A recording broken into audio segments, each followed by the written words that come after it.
kakak-kakak dan teman-teman, Tuhanlah yang berotoritas atas kehidupan kita. Setiap detik, menit, dan jam adalah kasih karunia dari Bapa di surga. Di dalam kehidupan ini, tidak ada sedetik pun bisa kita lewati tanpa adanya Tuhan, atau tanpa adanya firman Tuhan yang menuntun kita kepada kebenaran. Marilah kita menyiapkan diri kita untuk menerima firman-Nya, dan kita akan pujikan ya Tuhan tiap jam.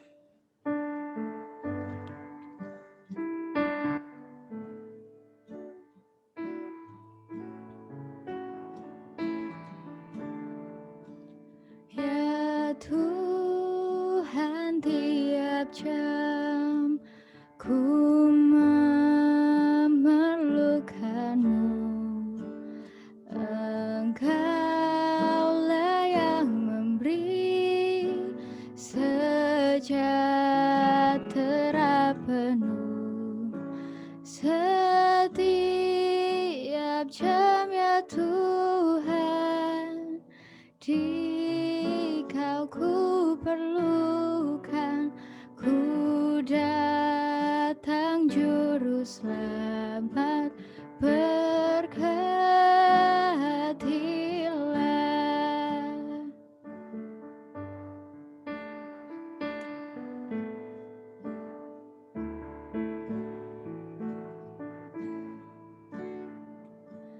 Ya Tuhan tiap jam di suka dukaku, jikalau Tuhan jauh, percuma hidupku. Setiap jam ya Tuhan, Dikau ku perlukan, ku datang juru selamat, berkatilah.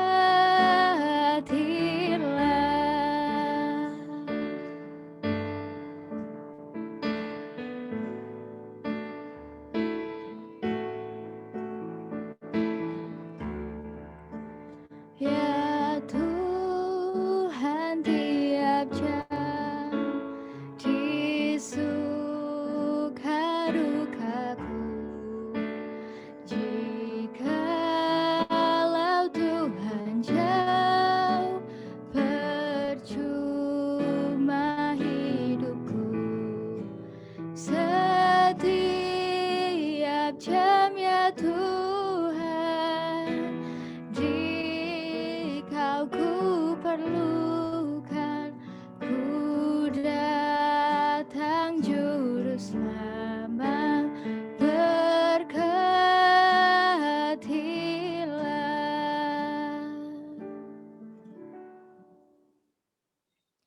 Sebelum kita menerima firman Tuhan, saya ingin menginformasikan kepada kakak-kakak dan teman-teman, apabila selama sesi firman nanti ada pertanyaan yang ingin ditanyakan, silakan chat secara pribadi kepada akun Zoom dengan display name Q&A untuk menyampaikan pertanyaan. Baik, sebelum menerima firman, kita persilahkan kepada pembicara pada sore hari ini. Waktu dan tempat kami persilahkan.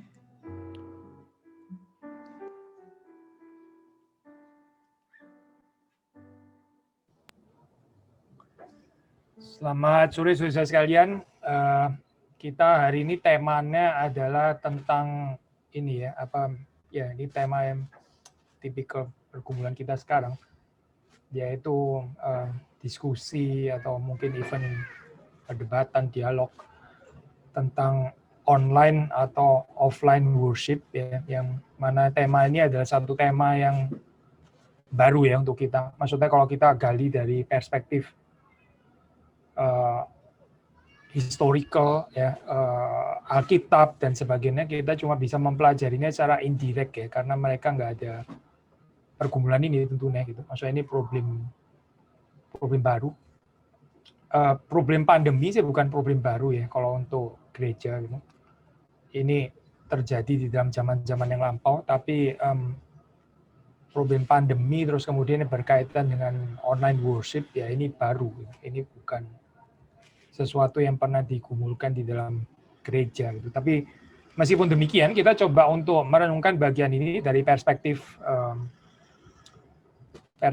apa ini ya, Alkitab tentu saja, ya pandangan daripada orang-orang yang mengumumkan isu ini.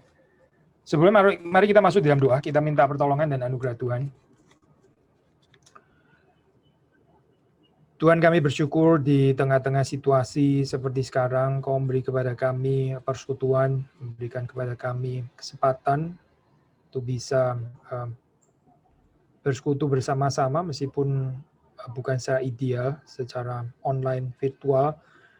Tapi kami percaya Engkau juga sanggup memberkati kami melaluinya, Tuhan yang menolong di dalam pergumulan yang kami membawa di hadapan Tuhan, di dalam kerinduan kami untuk mengenal apa yang menjadi kehendak keinginan Tuhan, berikan kepada kami kejujuran untuk hidup boleh terus menyenangkan Tuhan, mengasihi Tuhan, dan juga mengasihi sesama. Tuhan memberkati untuk pemberitaan firman Tuhan ini dan semua diskusi di dalamnya. Tuhan nolong baik hamba-Mu, memberkati juga setiap kepada kami yang merenungkan bersama-sama, dan sekali lagi Tuhan memberikan kepada kami satu kerinduan untuk terus bertumbuh, mengenal firman Tuhan, dan juga menaati dalam kehidupan kami. Terima kasih Tuhan, demi Yesus Kristus kami berdoa. Amin. Saya pakai ini ya, saya pakai apa itu PowerPoint untuk menolong kita bisa mengikuti outline-nya dengan lebih baik ya. Sebentar ya, saya share screen.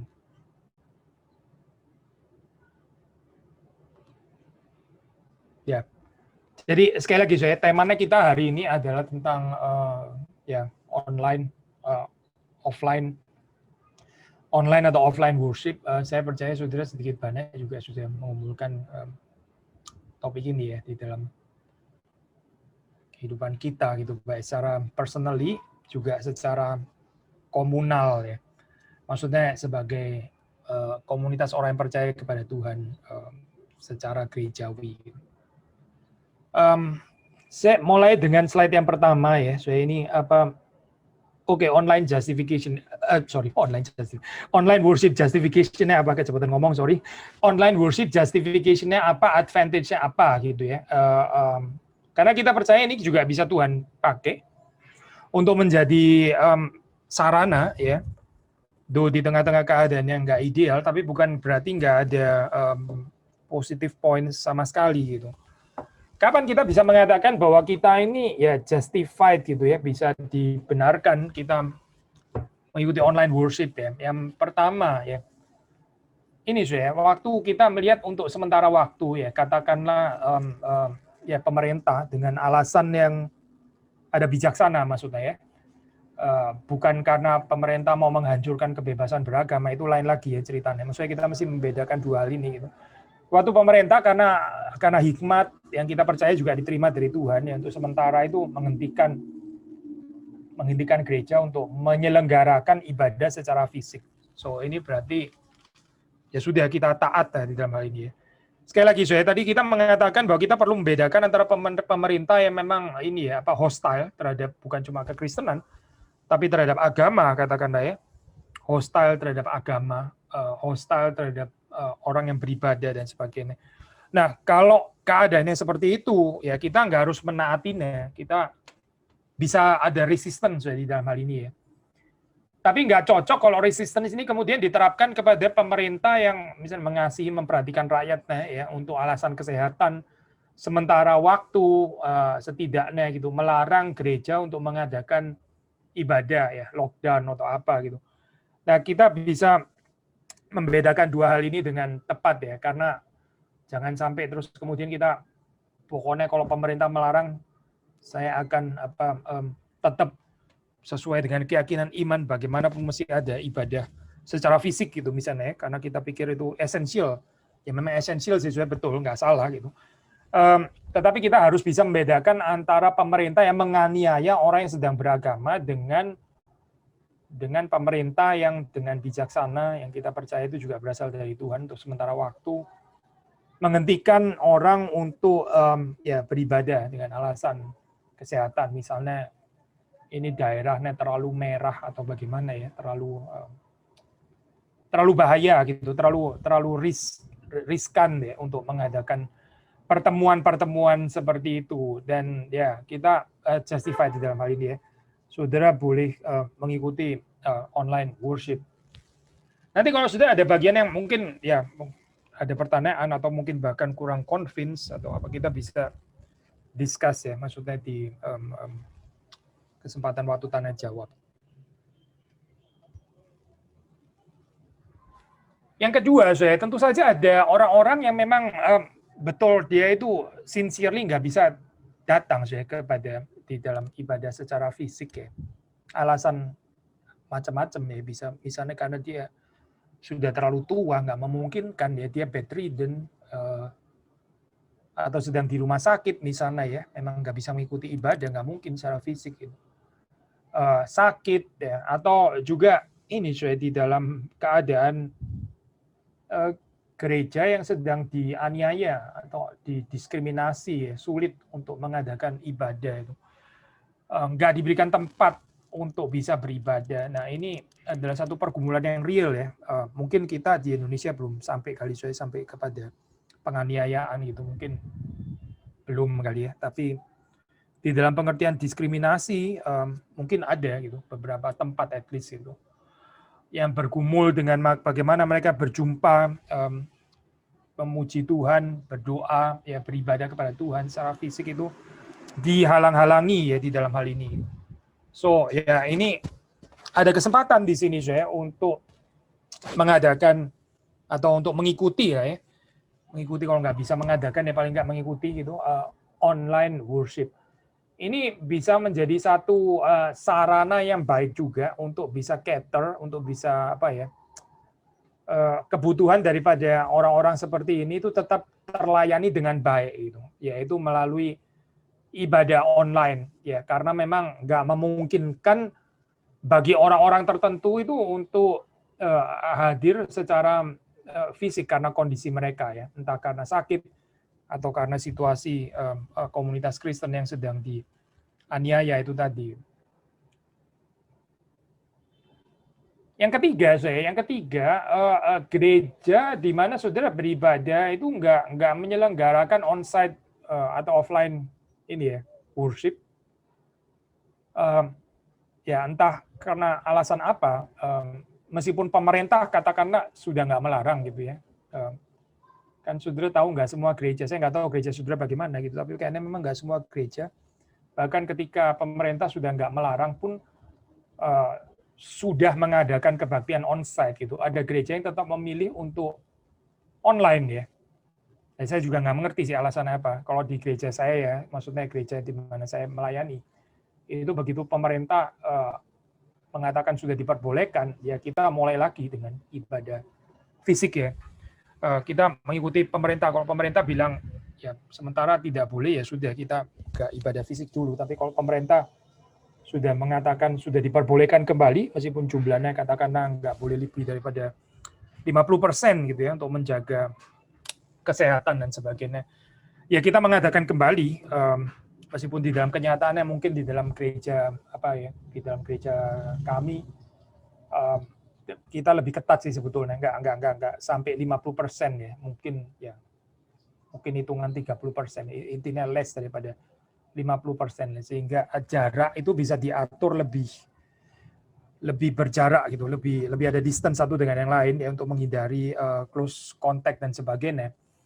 So di dalam konteks yang seperti ini, kalau gereja di mana saudara beribadah itu nggak menyelenggarakan kebaktian secara fisik ya, saudara bisa mengikutinya online. Hopefully sih gereja saudara menyediakan ini ya Pak, ibadah online. Ini by the way nggak gampang juga ya, karena gereja itu fasilitasnya kan nggak sama ya, apalagi kalau gerejanya di tempat yang remote gitu ya. Ini nggak bicara tentang kota Surabaya, maksudnya gereja yang remote di tempat yang terpencil dan sebagainya. Sulit sekali ya, mungkin internet connection bisa putus-putus dan sebagainya. Itu akan sulit sekali mereka bisa menyediakan fasilitas online worship seperti yang kita nikmati di kota-kota besar seperti di Surabaya, di Jakarta dan sebagainya. Sehingga ini bisa nggak gampang ya untuk gereja seperti itu.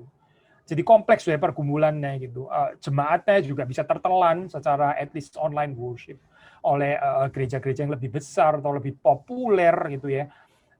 Sehingga ini menjadi satu persoalan eklesiologis yang nggak gampang gitu di dalam hal ini ya.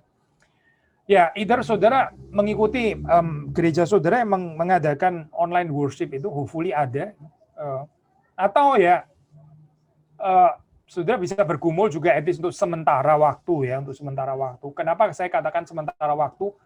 Ya, karena harusnya saudara ada certain komitmen, kesetiaan kepada komunitas di mana saudara itu beribadah tadinya ya. Kecuali gereja itu makin lama makin nggak jelas visinya gitu ya, makin menjadi mirip yang bukan gereja gitu, makin menyeleweng pengajarannya. Nah itu lain lagi kan, berarti saudara memang kayaknya mesti mencari gereja yang lain. Tapi kalau itu not the case, ya saudara kan harusnya komitmen kepada gereja di mana saudara biasanya beribadah. So maka kita mengatakan untuk sementara waktu, ya untuk sementara waktu saudara bisa mengumpulkan untuk beribadah di gereja yang menyelenggarakan onsite ya, menyelenggarakan ibadah secara fisik itu.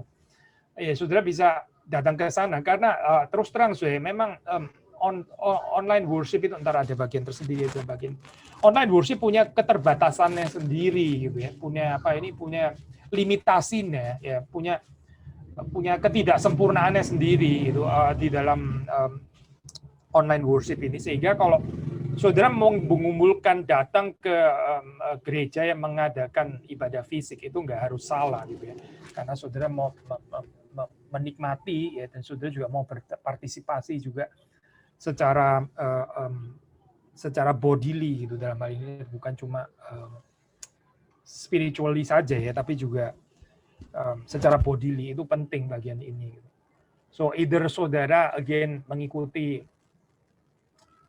ibadah online gereja saudara gitu, atau untuk sementara waktu mengikuti gereja yang punya atau yang menyelenggarakan ibadah secara fisik ya, secara offline.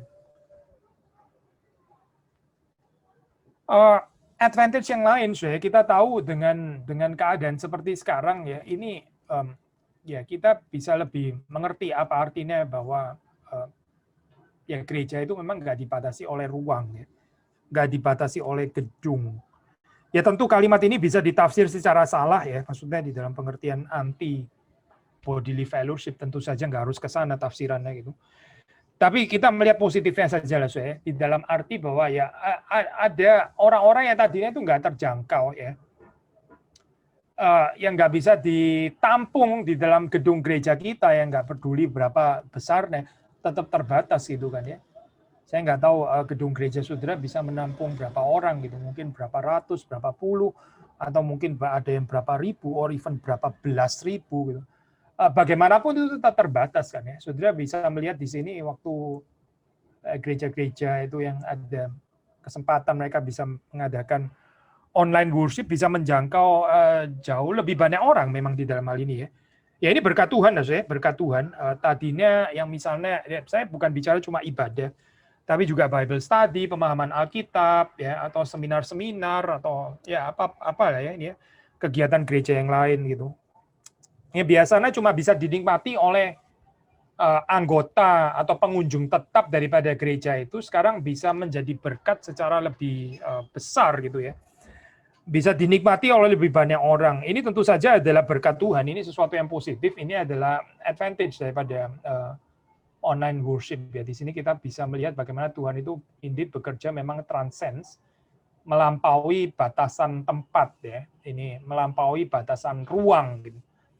So ini poin yang juga ada dasar di dalam Alkitab ya. Juga ini bisa menjadi semacam platform bagi mereka yang belum siap ya, belum ready ya, atau belum berani katakanlah ya, untuk hadir ke gereja secara fisik. Ada orang-orang tertentu yang masih ya takut-takut gitu ya, saudara. Ini kita masih akomodatif juga di dalam hal ini, saudara. Apa itu nggak harus selalu judgmental ya terhadap orang-orang seperti itu. Ada orang yang membutuhkan jembatan ya, semacam jembatan untuk nanti suatu saat mereka memang pada akhirnya perlu untuk menyatakan komitmen iman mereka secara lebih jelas ya. Sampai suatu saat misalnya mereka perlu juga dibaptis di hadapan umum gitu ya.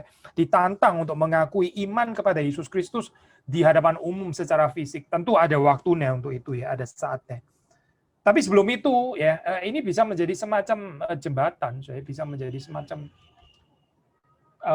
platform itu yang mempersiapkan mereka untuk ya inilah bisa melihat terlebih dahulu gitu ya.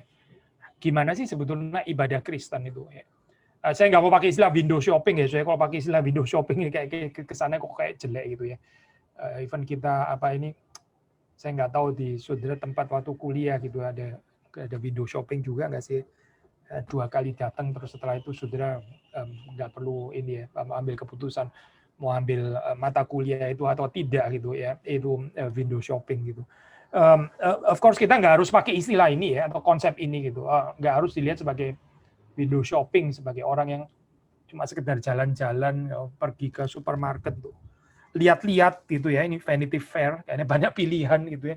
Oh ternyata ada 17 macam merek shampoo ya di supermarket ya, lihat satu-satu gitu misalnya seperti kayak ada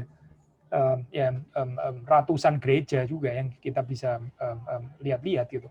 Nggak harus dinilai senegatif itu, tapi kita bisa melihat di dalam pengertian yang lebih positif, yaitu ada orang yang sekali lagi ya membutuhkan periode antara itu sebelum mereka nanti pada akhirnya boleh menyatakan komitmen iman mereka itu secara lebih jelas ya. Sebetulnya sebelum masuk periode apa ini, sebelum masuk periode pandemi ini sudah sebetulnya juga gereja sudah harus mempersiapkan sih wadah-wadah seperti itu. Saya nggak tahu di gereja saudara seperti apa, tapi di gereja tempat saya melayani misalnya kita ada seperti kayak ini ya apa small group gitu, kelompok kecil ya, ada seperti persekutuan wilayah di mana bisa mengundang siapa saja gitu ya, even mengundang orang ya yang nggak percaya pun juga nggak apa-apa, ini event yang terbuka ya. Ya bukan berarti ibadah pada hari Minggu mereka nggak boleh datang. Ibadah hari Minggu juga terbuka untuk siapa saja. Betul.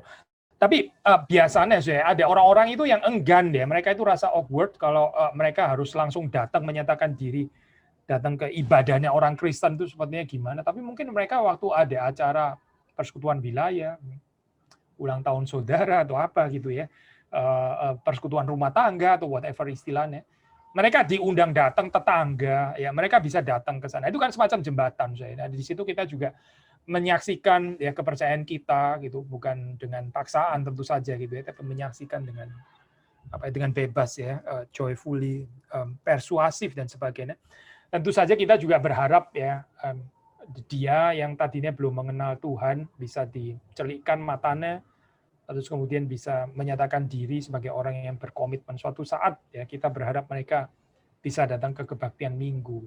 So, maksudnya regardless dari situasi pandemi COVID-19 ini, dan sebelum itu pun ya, gereja sebetulnya sudah harus menyiapkan ya platform-platform seperti ini sehingga orang itu bisa ditampung ya.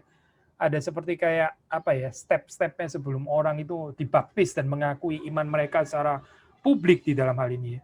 Nah, waktu pandemi ini sebetulnya ya secara nggak langsung gitu ya, ini seperti kayak mau nggak mau ya, mungkin gereja dipaksa juga, gereja yang apa ini selama ini nggak memikirkan platform seperti itu, sebetulnya melalui online worship ini bisa menjadi kesempatan untuk memberikan ruang bagi orang-orang yang masih ragu-ragu ini, yang masih apa mau menggumulkan ya, apakah mereka mau percaya kepada Tuhan Yesus Kristus di dalam kebelum siapan mereka itu ya. Hopefully mereka bisa dimenangkan melalui kesaksian yang baik daripada online worship, daripada gereja-gereja. Ada orang tentu saja ini ya apa mengangkat Yohanes 4 ayat 23 yang terkenal itu gitu. Mari kita baca bagian ini ya. Yohanes 4 ayat yang ke 23. Bolehkah minta satu orang membacakan? Jadi konteksnya kan percakapan Tuhan Yesus dengan perempuan di Samaria, cerita yang saya percaya tidak asing untuk kita.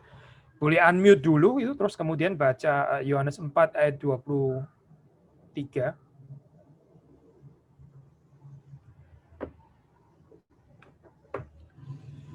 Apakah boleh ini unmute dulu siapa saja, terus kemudian Yohanes 4 ayat 23.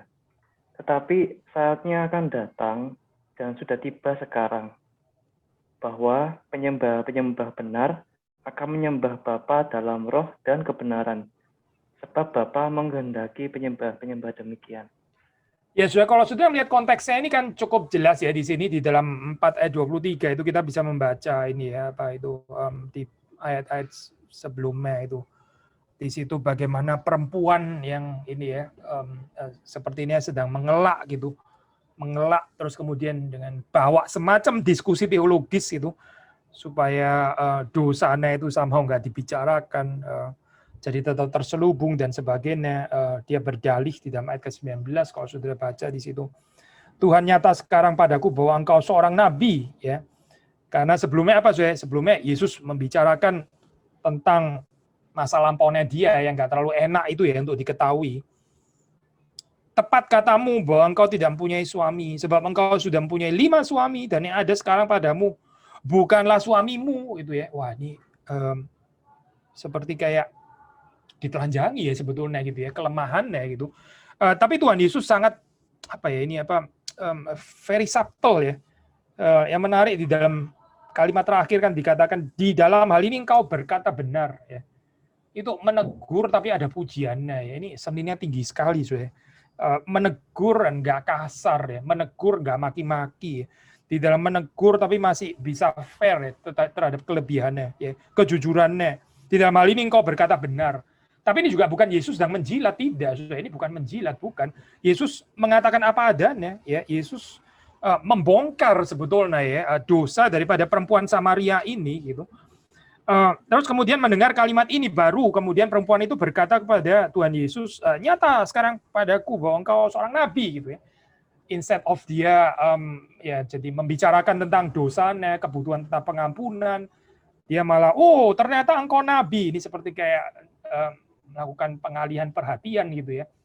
Instead of melihat kepada dia yang berdosa dan perlu pengampunan Tuhan, dia jadi melihat kepada Tuhan, engkau nabi ya, ternyata bisa tahu seperti itu, seperti kayak itu pembicaraan yang tadi, nggak ada pentingnya gitu tadi. Nyata sekarang padaku bahwa engkau seorang nabi, nenek moyang kami menyembah di atas gunung ini, tetapi kamu katakan bahwa Yerusalemlah tempat orang menyembah. Jadi diskusi teologis ya, diskusi teologis. Sebetulnya menyembah Tuhan itu ini ya memang relatif ya. Kalau kami bangsa Samaria ya, orang Samaria, kami punya tempat, kami punya gunung kami sendiri di mana kami menyembah Tuhan. Tetapi ya kamu orang selatan ya, kamu orang Yahudi, kamu bilang katanya Yerusalem tempat orang menyembah. Ya di dalam hal ini kita memang ada diskusi teologis yang menarik gitu ya, kita bisa bicarakan dan sebagainya. Yesus bukan nggak menanggapi sesuai, tapi sudah melihat di dalam bagian ini dia juga nggak mau terjebak gitu. Yesus maksudnya ya. Dia menjawab, jadi ini bukan konversasi yang nggak menyambung gitu ya. Yesus menanggapi. Ayat yang ke-21 ini dikatakan, percayalah kepadaku hai perempuan, saatnya akan tiba bahwa kamu akan menyembah Bapa, bukan di gunung ini dan bukan juga di Yerusalem. Jadi Yesus merelativisasi bukan cuma gunung tempat penyembahannya orang Samaria, tapi juga dia bahkan merelativisasi Yerusalem. Yesus sendiri itu orang Yahudi. Ya, orang Yahudi itu menyembah di Yerusalem, tapi terus kemudian Yesus merelativisasi tempat penyembahan orang Yahudi yaitu Yerusalem. Nah, kemudian baru masuk kepada ayat 22 dan 23. 22 saya baca terlebih dahulu. Kamu menyembah apa yang tidak kamu kenal, kami menyembah apa yang kami kenal, sebab keselamatan datang dari bangsa Yahudi. Tuhan Yesus tetap membicarakan tentang ini sih ini primacy daripada orang Yahudi gitu ya. Tetap gitu. Tetapi kemudian ayat 23 seperti yang tadi sudah dibaca ya. Saatnya akan datang, sudah tiba sekarang bahwa penyembah-penyembah benar akan menyembah Bapa dalam roh dan kebenaran. Sebab Bapa menghendaki penyembah-penyembah demikian. Nah, so ayat ini seperti sudah tahu ya, seringkali dipakai untuk menghantam orang yang memutlakkan beribadah di gedung gereja. Dasar ayatnya apa? Ya ini, Yesus sendiri kan bilang, namanya menyembah itu menyembah di dalam roh dan kebenaran. Menyembah itu nggak boleh terikat kepada geographical location, gitu misalnya ya. Entah itu di gunungnya orang Samaria, atau di Yerusalem, atau misalnya katakanlah di gedung gereja. Tentu ada benernya, ya, ada certain element of truth di sini waktu dikatakan ya kita bukan berarti kalau di luar gedung gereja kita jadi nggak bisa memuji Tuhan gitu misalnya, atau kita nggak bisa lagi berdoa, atau kita nggak bisa mendengarkan renungan firman Tuhan. Ya tentu saja bisa gitu, betul. Tapi ayat ini sudah sebetulnya bukan ya nggak tepat sudah kalau kita pakai ayat ini terus kemudian untuk membenarkan apa ya, nggak ada keunikan atau nggak ada ini ya keharusan untuk beribadah di tempat yang dikonsekrate, yang dikhususkan, ya dikuduskan Tuhan, untuk kita itu beribadah di sana. Terus kita bilang, ya karena Yesus bilang katanya menyembah di dalam roh dan kebenaran. Jadi, maaf ya saya pakai contoh ini ya. Saya mau online worship sambil berak pun juga sebetulnya sih nggak masalah sih gitu. Karena itu menyembah di dalam roh dan kebenaran. Nah, saudara tahu kan mulai bermasalah kan di sini kan. Saya mau sambil kencing, mau sambil apa, sambil tidur-tiduran lah, atau mau sambil apa, kan menyembah roh di dalam roh dan kebenaran gitu ya, nggak perlu datang ke gereja kan. Nah, saudara tahu kan di sini ya, how problematis kalau kita tarik sampai kepada ekstrim itu. Benar, saudara, ayat ini memang ada certain apa ya ini ada certain polemik katakanlah dengan orang yang memutlakkan ya geographical location bahwa Tuhan itu hanya bisa ada di sana gitu ya. Tuhan nggak bisa di-approach kecuali di sana gitu. Yesus sendiri mengatakan kalimat ini betul gitu. Tapi ini jangan saudara pakai terus kemudian untuk membenarkan itu tadi ya apa liberal online worship gitu. Saudara bisa banyak persoalan sebetulnya ya, dengan online worship itu. Apalagi kalau bisa di-stop, bisa di-pause, bisa ngapain dulu gitu ya, saudara bisa sambil melakukan kegiatan yang lain, mungkin bahkan sambil makan atau apa dan sebagainya. Ya nanti kita akan masuk ke bagian yang kedua ya, membahas bagian ini. Tapi saya balik lagi pakai ini, saya pakai share screen ya. Ayat ini nggak bisa dipakai sembarangan untuk membenarkan online worship ya. Saya mengutip D.A. Carson ya, seorang penafsir. Dia mengatakan seperti ini kutipan bahasa Inggris Yohanes 4 ayat 23 ya tafsiran dia. To worship the Father in spirit and truth clearly means much more than worship without necessary ties to particular holy places, though it cannot mean any less. Jadi menurut Carson ini Yesus mengatakan kalimat ini ya. Kita nggak bisa menafsirnya. Oh ini artinya ya pokoknya disebut menyembah Tuhan di dalam roh dan kebenaran itu nggak boleh terikat kepada tempat gitu misalnya ya, nggak bisa diartikan cuma itu saja gitu. Itu yang dikatakan oleh Carson ya. Maksudnya clearly means much more ya, artinya itu lebih daripada itu, bukan cuma sekedar relativisasi tempat ibadah gitu terus kemudian boleh di mana saja begitu ya, karena ya orang yang seringkali bicara di mana saja, kapan saja, dan sebagainya itu sebetulnya sedang nggak beribadah. Kadang-kadang kita membenarkan diri, saya sih setiap saat ya selalu di dalam sikap beribadah kepada Tuhan. Misalnya gitu ya, saudara. Saya bukan cuma Minggu beribadah kepada Tuhan. Saya di Senin sampai Sabtu juga di dalam sikap ibadah kepada Tuhan. Wah, perkataannya teologis sekali, saudara. Ini perkataan yang seperti sangat integrated gitu ya. Saya di dalam keadaan apapun saya sedang beribadah kepada Tuhan ya. Saya sedang menyembah Tuhan. Saya sedang berdoa kepada Tuhan. Nah, saudara mesti hati-hati ya dengan statement seperti ini ya. Either kita ini betul jujur atau tidak sih sebetulnya gitu. Kita bilang saya setiap saat berdoa gitu ya. Saya selalu di dalam channel berdoa kepada Tuhan. Sehingga saya nggak perlu lagi datang ke persekutuan doa. Nah, ini saudara langsung mengerti kan ya. Bohong itu sebetulnya gitu. Kalau kita nggak bisa menyediakan tempat dan waktu khusus ya, seperti ini, tempat dan waktu khusus untuk kita datang bersama-sama untuk berdoa, terus kita justify ourselves nggak perlu lagi. Kenapa? Karena saya selalu di dalam keadaan channel yang terbuka doa kepada Tuhan. Saya bisa berdoa kepada Tuhan lagi naik becak atau bemo atau apa sembari belanja tomat di supermarket pun saya sedang berdoa juga kepada Tuhan supaya jangan pilih tomat yang busuk atau apa gitu. Saya selalu kapanpun setiap detik berdoa gitu. Ya itu justifikasi absurd lah, sudah kita tahu gitu. Kalau kita cannot even menyediakan waktu yang khusus ya untuk kita berdoa. Lalu kita membenarkan diri dengan mengatakan saya selalu setiap saat berdoa. Likely sih kita nggak sedang berdoa gitu. Kalau saudara bilang saya berteman dengan semua mahasiswa di UNER gitu ya, itu namanya saudara nggak punya teman sebenarnya gitu. Kayaknya saudara nggak dekat dengan siapa-siapa. Lalu saudara bilang saya baik sama semua mahasiswa yang ada di universitas ini ya, berarti saudara nggak baik dengan siapapun lah, itu maksudnya gitu. Karena nggak mungkin sudah kedalaman itu bisa dicapai di dalam cerita yang seperti itu. So balik lagi ya sudah. Waktu Yesus mengatakan kalimat ini ya, seperti dikomentari oleh D.A. Carson, ini bukan berarti terus kemudian kita jadi sekedar mengatakan bahwa menghampiri Tuhan itu beribadah kepada Tuhan ternyata nggak harus di Yerusalem. Ya sudah pasti nggak harus di Yerusalem. Kalau mesti di Yerusalem ya bangkrut kita siap minggu mesti ke Yerusalem gitu kan. Atau nggak perlu di dalam gedung gereja gitu misalnya. Ini bisa di mana saja, kapan saja, di dalam keadaan apa saja, kondisi apa saja. Ya, Carson mengingatkan ayat ini ya, worship the Father in spirit and truth. Ini means much more, ya, much more. Meskipun it cannot mean any less ya. Tapi lebih daripada sekedar pernyataan negatif bahwa ibadah itu nggak boleh diikat oleh tempat tertentu. Lalu apa lebihnya? Sudah itu pertanyaannya gitu kan ya. Dia melanjutkan. The prophet spoke of a time when worship would no longer be focused on a single central sanctuary. When the earth will be full of the knowledge of the Lord as the waters cover the sea. Jadi ini bicara tentang universal knowledge of God ya, universal knowledge of the Lord yang nggak boleh dimonopoli ya, oleh satu gereja misalnya gitu. Ini termasuk di dalam pengertiannya.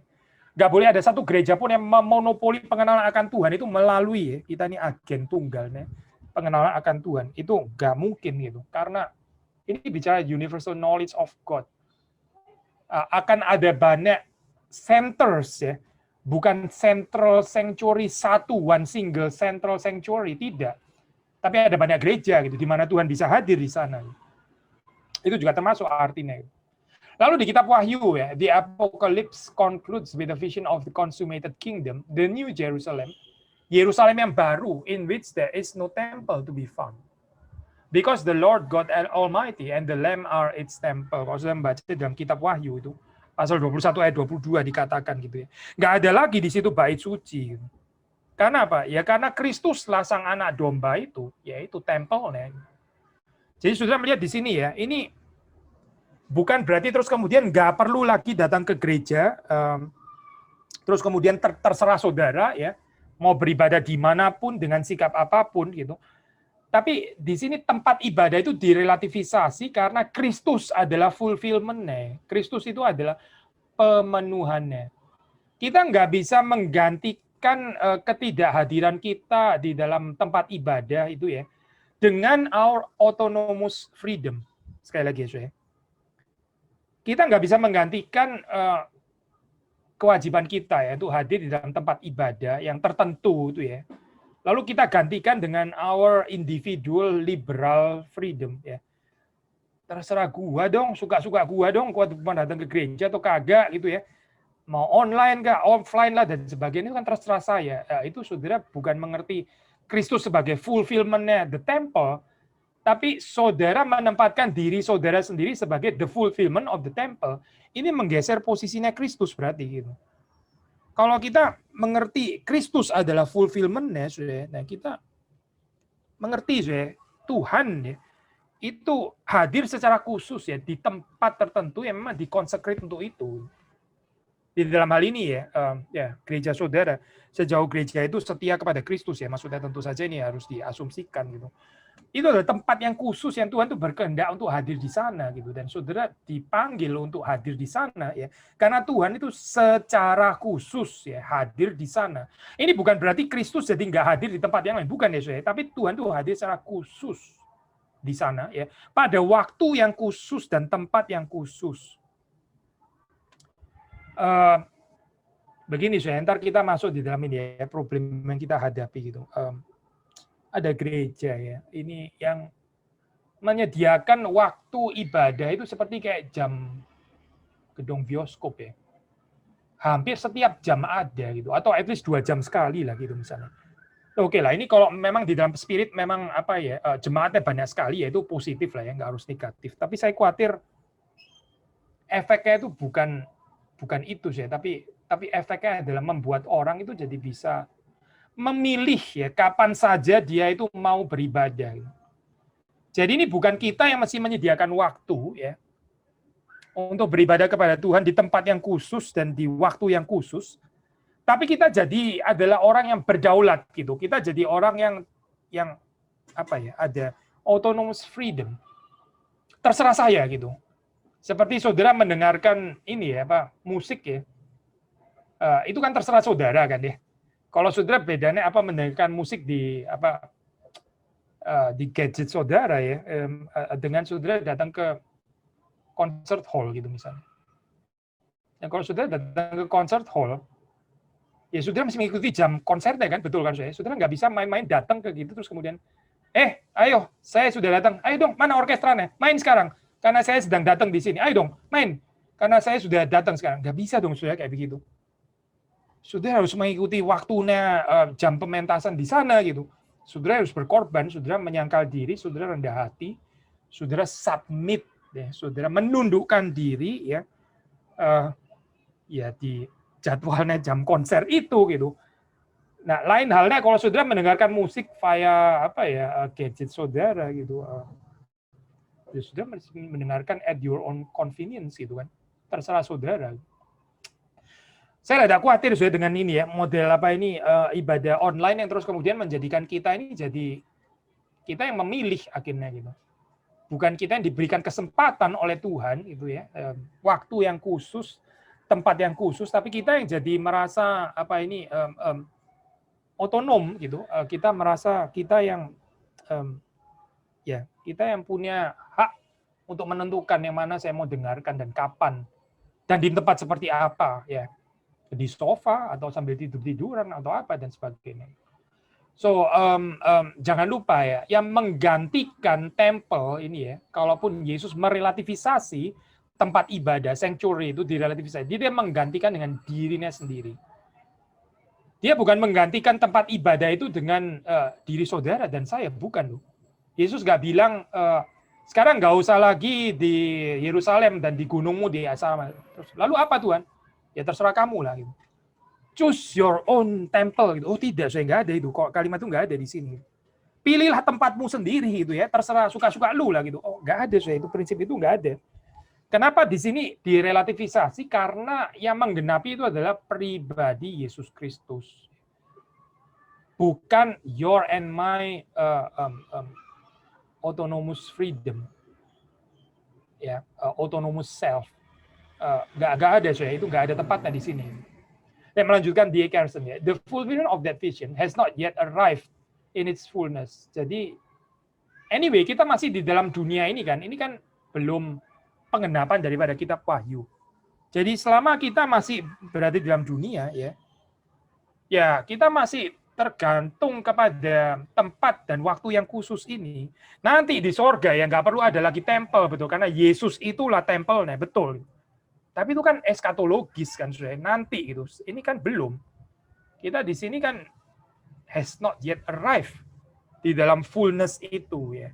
So terusin, even so Jesus insists through his own mission the hour was dawning when the principal ingredients of that vision will be set in operation, a foretaste of the consummation to come. Nah ini prinsip yang penting saya. Maksudnya adalah waktu saudara datang di gereja ya apa ini ya, maksud secara fisik, itu saudara sedang mencicipi ya sebetulnya. Jadi jangan dilihat seperti datang ke gereja malah kok seperti menghalang-halangi orang menghayati Yohanes 4 ayat 23. Jangan, saudara. Tapi sebaliknya justru dengan saudara datang ya ini ya, on-site atau offline ya. On-site mungkin istilah lebih baik ya. Saudara di situ sedang mencicipi ya, apa artinya suatu saat ya. Nanti suatu saat Kristuslah tempel itu. Kristuslah sanctuary itu. Tapi selama kita berada di dalam dunia, ya kita masih bisa di dalam tahap pencicipan ini, saudara. Kita belum masuk penggenapannya, ya kita foretaste, ini cicipan, ya, cicipan rohani. Dan cicipan ini diberikan Tuhan bukan tanpa kehadiran saudara secara fisik di gedung gereja, gitu ya. Saudara mengerti ya ini bagian ini ya. Kalau ntar terlalu rumit atau apa ntar inilah silakan tanya lagi ya. Hopefully sih nggak rumit lah harusnya. Tapi sekali lagi prinsipnya adalah Tuhan memberikan kepada kita cicipan, ya, pemenuhan Yesus Kristus yang adalah the true sanctuary itu ya. Justru melalui kehadiran kita secara fisik juga di dalam tempat dan waktu yang khusus itu yang sudah ditetapkan Tuhan. Nah ini bukan berarti terus kemudian kita memberhalakan gedung gereja, bukan ya, saya bukan gitu. Tapi mencegah kita untuk masuk kepada penghayatan yang salah, yaitu your atau my autonomous self ya, diri yang otonomi menjadi apa itu penentu kebenaran, menjadi apa ini ya, pemilih segala sesuatu at your own convenience gitu dan sebagainya. Jadi nggak ada submission di sini. So jadi kita sekarang masuk kepada ini ya, problem atau problems dari online worship ini apa gitu supaya kita ini harus fair ya. So, bagian pertamanya kan kita bicara tadi kan justification dan advantage gitu ya. Ada tempatnya, ada keindahannya, ya, ada positifnya, ada advantage-nya dan sebagainya. Kita sudah bicarakan ini. Tapi kita juga mesti menyadari ini ya, Pak. Persoalannya di sini ya, persoalannya itu. Ya, seperti sudah bisa menebak gitu ya. Kalau kita bicara persekutuan, persekutuan itu pasti mencakup aspek jasmani. Persekutuan virtual, ya bukan nggak bisa sama sekali, ya tapi ini ada batasnya. Saya nggak tahu di universitas saudara ya, tapi ya banyak orang mengeluh lah sekarang ini ya dengan apa kelas yang berjalan secara virtual seperti ini terus gitu. Pasti kita sangat tahu batasnya seperti apa sih. Saya sendiri sebagai pengajar, saya merindukan kehadiran secara fisik bisa berinteraksi dengan ini ya mahasiswa itu secara fisik gitu. Capek saya ada tiredness saya di dalam ini apa virtual meeting seperti ini gitu. Ada sangat keterbatasannya itu sangat terasa gitu. Nggak bisa digantikan ini ya interaksi secara fisik dan sebagainya. Ini baru ngomong dunia pengajaran. Apalagi kita bicara hidup berjemaat terlebih lagi, saudara nggak bisa bayangkan bagaimana hidup berjemaat tanpa aspek jasmani itu apa ya maksudnya gitu. Saudara bersekutu tapi bersekutu di dalam apa alam roh gitu atau apa ya bersekutu secara ya bukan cuma spiritual tapi juga virtual ini sangat ada keterbatasannya sehingga menimbulkan problem dan problem ini bukan problem yang kecil ya bukan problem cuma gitu tok bukan tapi ini problem perlu dihadapi dengan serius gitu. Koinonia atau persekutuan itu nggak bisa tanpa aspek fisik. Saudara bayangkan pernikahan tanpa aspek fisik coba misalnya gitu. Saudara menikah dengan seseorang tapi nggak ada aspek fisik kayak gitu. Gimana ya itu maksudnya ini? Ini masuk platonic love atau apa ya sebenarnya gitu?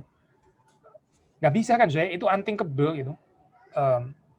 Persekutuan yang nggak ada aspek jasmaninya juga sama di dalam hal ini ya. Itu bukan persekutuan body of Christ ya, jangan lupa itu Alkitab pakai istilah body of Christ ya, itu tubuh Kristus ya. Kita ini kan tubuh Kristus. Nah kalau kita disebut anggota tubuh Kristus tapi nggak ada aspek tubuhi sama sekali ya, nggak ada aspek bodily sama sekali, maksudnya nggak ada aspek jasmani sama sekali, then kenapa ya pakai istilah tubuh Kristus? Kenapa nggak pakai istilah roh Kristus saja kalau kayak begitu? Kita adalah roh Kristus atau kita adalah Spirit Kristus atau apa ya, tapi Alkitab bukan kebetulan saya pakai istilah itu, the body of Christ ya, tubuh Kristus, karena memang kekristenan itu bukan platonik. Kekristenan itu bukan ajaran platonisme. Platonisme itu menganggap dunia materi kan pada second class gitu ya, evil, materi. Yang lebih tinggi itu adalah ya bukan dunia virtual sih memang ya, tapi dunia spiritual gitu kan ya. Spiritual itu yang the really real itu ada di sana gitu. Terus kemudian dunia materi itu hanya bayang-bayang saja. Tapi itu bukan ajaran Kristen kan, saudara tahu itu bukan ajaran Kristen, itu filsafat Platonisme kok itu sebetulnya. Platonis, neoplatonis. Jadi kita nggak mau menghidupi cerita koinonia platonik kan, kita maunya koinonia Kristen kan sebetulnya. Nah berkaitan dengan ini, dengan apa itu platonik, neoplatonik ya, itu ada bidat di dalam gereja mula-mula ya. Bidat kristologi sih ini, namanya doketisme. Mungkin saudara pernah dengar ya, doketisme dari kata bahasa Yunani ya. Dokeo itu apparently atau seemingly gitu. Jadi mereka ini percaya bahwa Kristus itu enggak sungguh-sungguh memiliki tubuh jasmani. Mungkin dalam hal ini karena pengaruh Platonis, Neoplatonis itu ya, mereka menganggap materi itu sesuatu yang evil, sesuatu yang lebih rendah gitu, karena Kristus sangat mulia gitu ya. Mungkin motivasinya baik sih, ya, tapi ini bukan presupposisi Alkitab. Terus kemudian mereka mengajarkan bahwa Kristus nggak boleh punya tubuh. Gitu.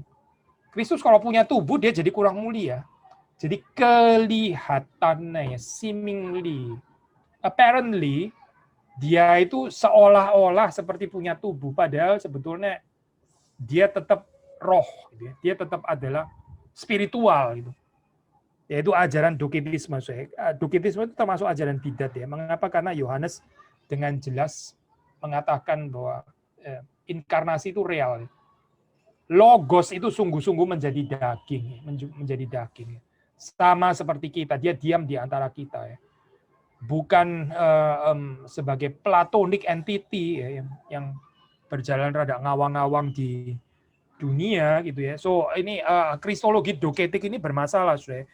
Itu dikutuk ya di dalam misalnya surat Yohanes ya. Akan dikatakan sebagai spirit antikristus di situ ya. Orang yang nggak percaya bahwa Yesus itu sungguh-sungguh menjadi daging ya, dia mengajarkan Kristus yang lain.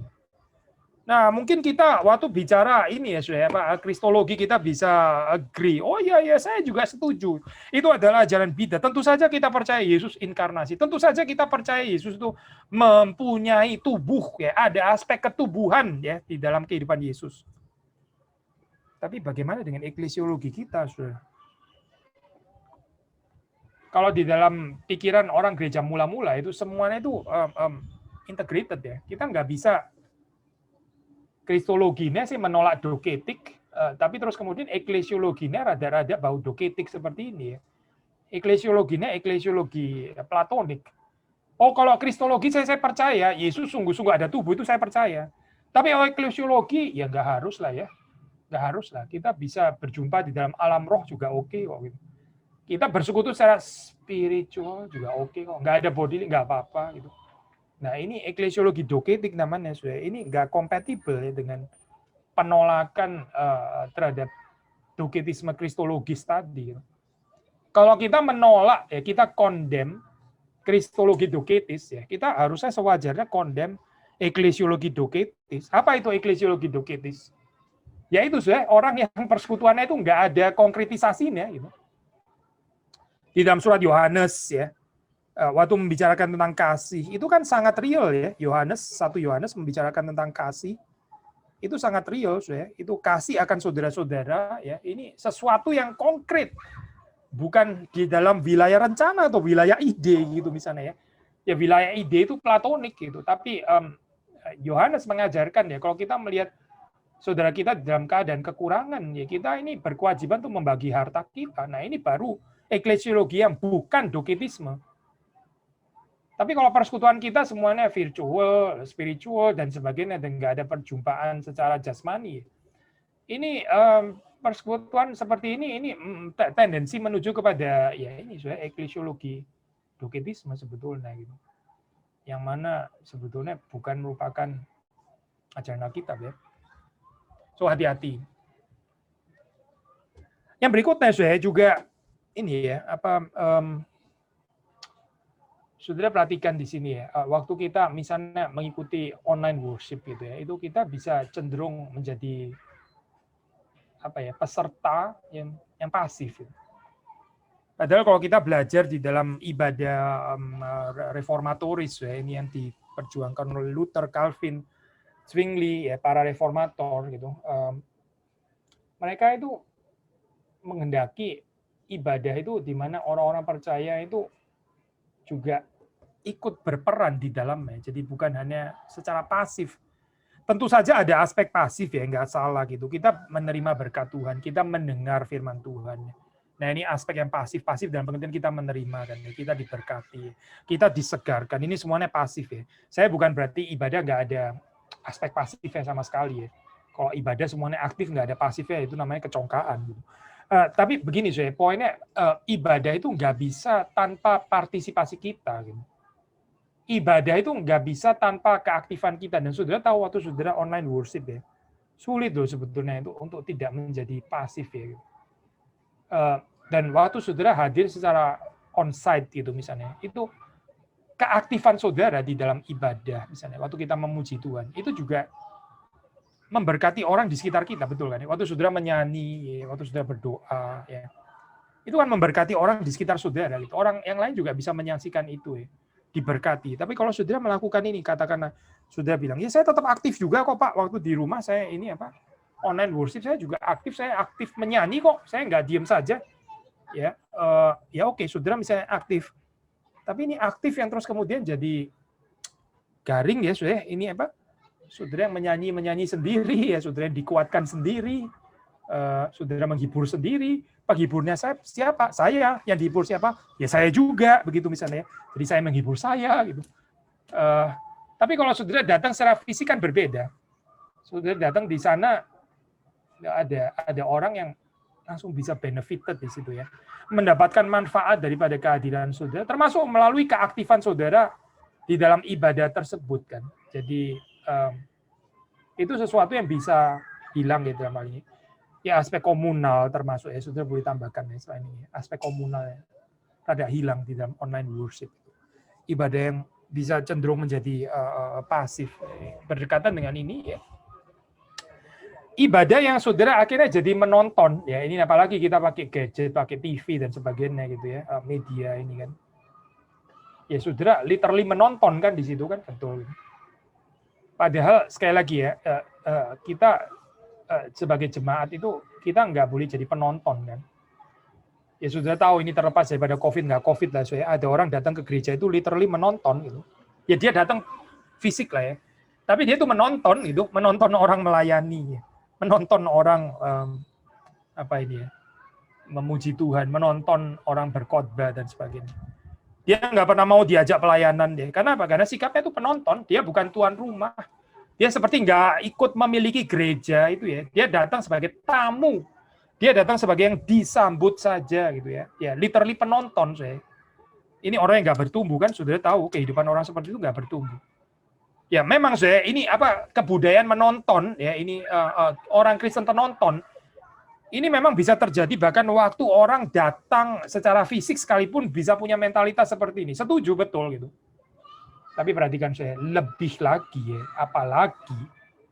apalagi saya kalau cuma online gitu. Lebih rentan lagi ya ini spirit menjadi penonton ini gitu. Spirit menjadi penonton ini ya lebih di-encourage lagi sepertinya gitu. Lebih di-boost lagi gini ya, lebih didorong gitu ya, tanpa kita mungkin terlalu sadar, kita jadi bukan menjadi orang yang berpartisipasi ya. Atau bahasa Inggris pakai istilah participants ya, we are not even participants di sini. Kita ini adalah spektator, kita ini adalah penonton-penonton gitu. Dan jelas ini nggak kompatibel dengan konsep ibadah Kristen ya. Ibadah Kristen itu kan bukan menonton. Apalagi kalau saudara ini ya, dari tradisi. Saya nggak tahu di sini ya di persekutuan ini. Mungkin ada orang yang dari gereja Rumah Katolik atau mungkin Ortodoksi Timur dan sebagainya. Tapi salah satu distintif daripada ini gereja ini ya, gereja Protestan itu adalah karena kita tuh mau menekankan orang beribadah itu bukan penonton gitu.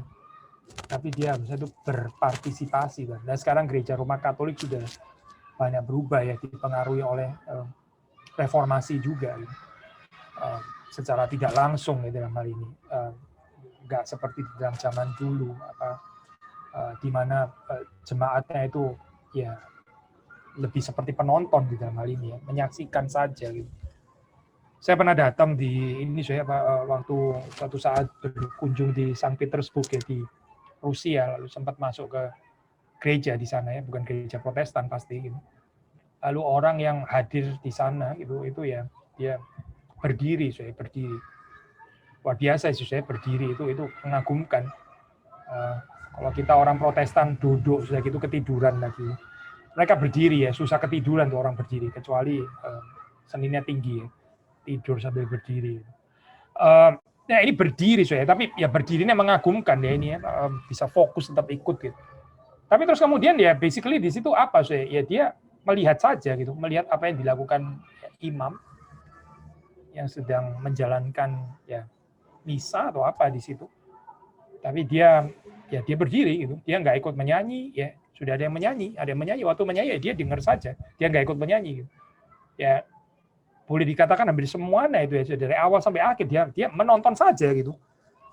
Nah ini sebetulnya 500 tahun lalu kan sudah dibereskan ya sebetulnya, terutama kalau sudah dari tradisi gereja Protestan gitu, tradisi gereja Injili.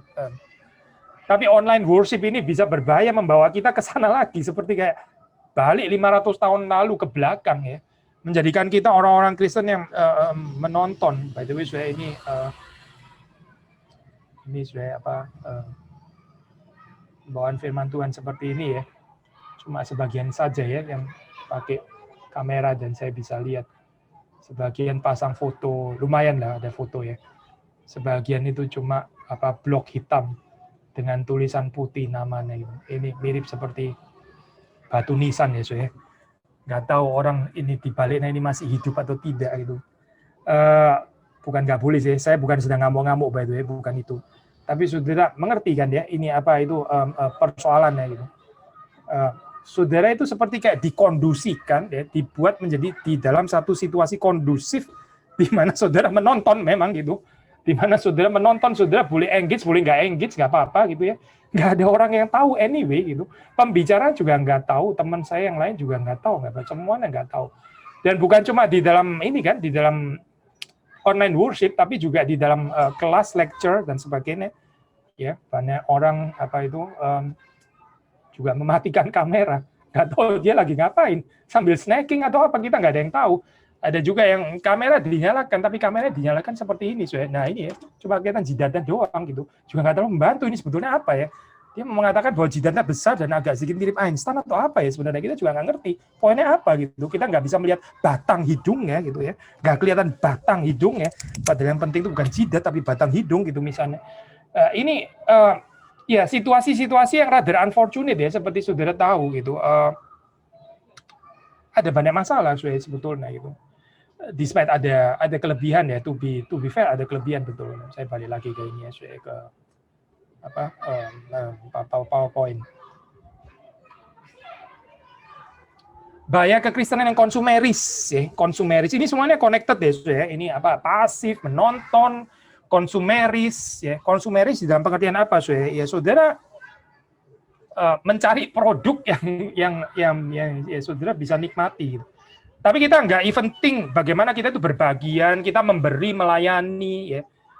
Ya again, memang sudah ini mentalitas konsumerisme ini nggak harus cuma nggak harus hanya waktu COVID-19 atau online worship. Ada sih orang sebelum pandemi ini pun waktu dia datang ke gereja mentalitasnya konsumeris, memang ada, jadi dia selalu mencari gereja yang ya dia bisa menikmati ya penyembahannya atau bahkan menikmati khotbahnya gitu ya. Nggak harus salah sih dia mencari gereja yang dia bisa terberkati, nggak sepenuhnya salah tentu saja gitu ya. Tapi kenapa dia nggak pernah tanya gereja di mana dia bisa melayani ya? Kenapa dia nggak pernah tanya dia hadir di gereja di mana dia bisa memberkati ya? Kenapa selalu yang dikaitkan yang dia yang terima gitu ya, dia yang menikmati ya, dia yang consume gitu. Nah sekali lagi Meskipun tadi kita mengatakan ini nggak necessarily hanya terjadi waktu online worship, betul. Sebelum pandemi pun bisa terjadi seperti betul, sudah betul. Tetapi online worship ini seperti kayak mengkondusikan sekali, mengondusikan, membuat ini lebih lagi gampang terjadi. Rentan deh, saya masuk kepada model kekristenan yang konsumeris seperti ini gitu. Coba sudah lihat saja pada hari Minggu sudah ada berapa pilihan untuk mengikuti online worship yang mana? Kan banyak sekali sudah pilihan itu. Lebih daripada 17 merek shampoo yang ada di supermarket itu tadi. Ini lebih. Ini bukan lagi 17, bukan. Saya ada ratusan choice sebetulnya gitu. Saya bisa pilih yang mana gitu. Kalau perlu malah ini ya, dalam 2 jam saya menghadiri 4 kebaktian gitu misalnya ya. A little bit of everything, cicip sana, cicip sini gitu misalnya ya. Seperti kayak saudara sedang jajan gitu. So, yang lain saya tadi saya sudah singgung bagian ini, saya nggak perlu terlalu lama bagian ini. Menjadikan kita yang berdaulat tadi lah saya. Jadi kita yang memilih waktunya, kita memilih pengkorbannya, kita memilih gerejanya, ya. Padahal seharusnya itu kan kita yang dipilih gitu kan, kita yang diberikan kesempatan. Tadi loh saya contoh ilustrasi concert hall tadi misalnya ya. Saya pernah ini saya pimpin satu ya semacam kebaktian penyegaran iman gitu ya. Waktu itu sampai lupa saya. Apa ya namanya ya? Ya pokoknya di Tanah Batak lah gitu ya. Daerahnya lupa sudah bertahun-tahun lalu gitu. Lalu itu daerah ya agak remote, maksudnya bukan Medan gitu loh saya, bukan kota besar gitu. Dan di tempat itu ya kita jalan itu di dalam medan yang ya nggak terlalu lancar sih jalannya, kita mesti naik mobil itu berjam-jam gitu. Saya masih ingat waktu itu datang berangkat dari Medan jam 12 siang ya, sampai di daerah itu jam 12 malam ya, itu perjalanan 12 jam ya, saya sampai sempat mampir ke rumah supirnya lagi ya. Saya permisi kencing di sana tuh karena perjalanan lama sekali itu, sampai sempat mampir ke rumah supirnya dan sebagainya. Intinya itu tempat yang inilah saya cukup terpencil gitu. Tapi yang saya mau cerita bukan itu saya. Yang saya mau cerita adalah waktu kita memimpin kebaktian di sana ya, itu ada orang itu datang itu berjam-jam ya. Ada yang jalan kaki kayak 3 jam gitu ya. 3 jam saya jalan kaki. Atau mungkin 3-4 jam gitu ya. Cuma untuk mendengarkan saya khotbah. Wah, sampai sungkan sekali ya saya rasa ini kayaknya mungkin orang ini kali yang lebih perlu khotbah kepada saya kali daripada saya yang khotbah kepada mereka. Kayaknya iman mereka lebih tinggi daripada iman saya gitu. Saya juga datang let's say 3-4 jam, tapi saya naik mobil kan ya. Mereka ini jalan kaki 3-4 jam. Cuma mau mendengar saya gitu. Wah, saya sangat tersentuh ya, sangat terharu dengan orang-orang yang cinta firman Tuhan seperti itu. Lalu saya khotbah, ini khotbah tengah-tengah 1 jam ya. Ada orang kasih kertas kecil gitu, bilangin gitu, Pak tolong ini perpanjang gitu ya, jangan cuma khotbah 1 jam, karena ini yang datang sudah dari jauh gitu. Kalau mereka datangnya itu 3 jam, dengar khotbah cuma 1 jam, nanti pulang lagi 3 jam lagi. Ya kalau bisa lebih panjang lagi gitu. Wah itu sangat encouraging ya saya ini pengalaman pelayanan seperti itu.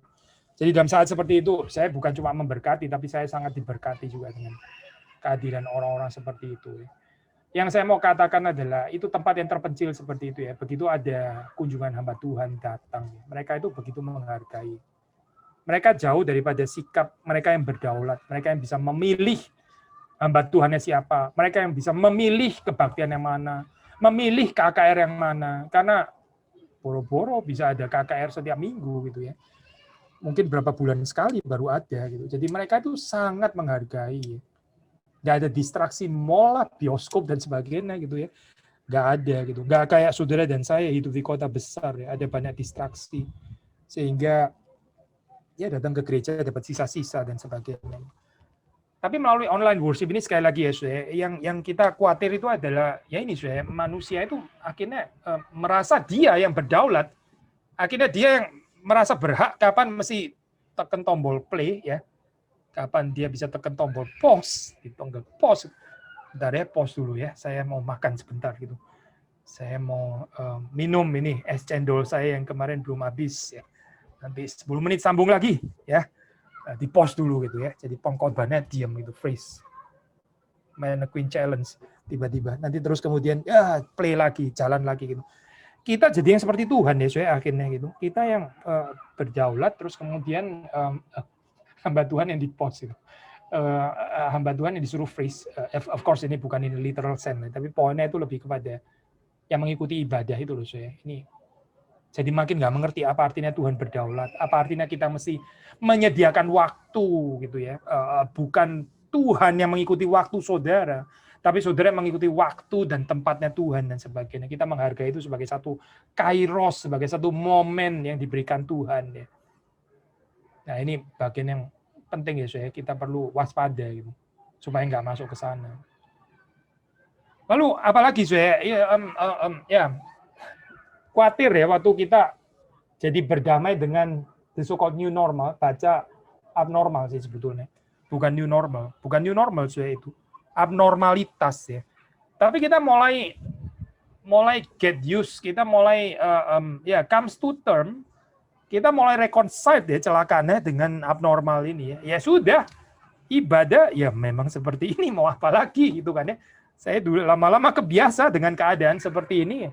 Ternyata nggak harus datang secara fisik, enak juga kok gitu ya. Tadi bisa pause itu tadi ya, bisa sambil makan, minum dan sebagainya, bisa tersembunyi, anonimus dan sebagainya, bersembunyi di balik anonymity ya. Nggak ada yang tanya saya gitu, nggak diketahui saya ibadah nggak ibadah, tapi kalau fisik kan langsung ketahuan kalau nggak datang gitu. Jadi ini satu persoalan saya bukan mengatakan berarti kita nggak ngomel-ngomel dengan keadaan kondisi sekarang, bukan itu poin saya. Tapi kita nggak pernah boleh berdamai dengan keadaan abnormal saya. Abnormal ya itu abnormal. Ya orang Israel saya waktu di dalam keadaan pembuangan ya. Itu lama loh saya 70 tahun gitu. Ini bukan 7 hari, bukan 7 bulan. Ya, ini 70 tahun saya. Itu berapa generasi ya? 3 generasi ya kira-kira ya. Tapi mereka tetap lamentasi, mereka tetap berharap ya, kapan bisa kembali ke Yerusalem, kapan bisa kembali. Mereka bukan berdamai dengan new normal, terus kemudian mengatakan ya sudah memang kita di zaman exile, ya udahlah terima saja gitu, nggak ada bait suci, ya sudah nggak usah kebaktian. Berapa lama? Ya 70 tahun nggak usah kebaktian juga nggak apa-apa, sampai mati nggak kebaktian nggak apa-apa gitu. Ini lebih daripada satu generasi kan ya. Jadi bagaimana saya? Apakah itu yang kita baca di dalam Alkitab? Bukan. Yang kita baca dalam Alkitab bukan itu saya. Nggak ada perdamaian dengan the so-called new normal itu gitu. Tapi mereka tetap berharap. So ini saya bahaya daripada online worship seperti sudah lihat banyak sekali ini persoalannya gitu. Kuriositas itu bisa berakhir. Maksudnya begini saya, ini waktu pertama ya, let's say bulan apa ya? Bulan Maret kali ya tahun lalu ini. Ya correct me if I'm wrong ya. Mungkin sekitar Februari, Maret kali ya tahun lalu itu kan mulai ini kan. Lockdown dan sebagainya itu pandemi dinyatakan banyak gereja itu memulai dengan ini ya pelayanan online. Wah itu pertamanya bisa sangat membludak ya. Itu bisa memenuhi ya kuriositas daripada banyak orang yang kepingin ngintip-ngintip ya. Sebetulnya kekristen itu ngajarin apa sih, ibadahnya seperti apa gitu. Tapi seperti saudara tahu ya kuriositas ini bisa berakhir gitu. Ini tipikal ya. Rame di depan, buntutnya nggak ada, ya. Buntutnya tinggal beberapa orang saja gitu.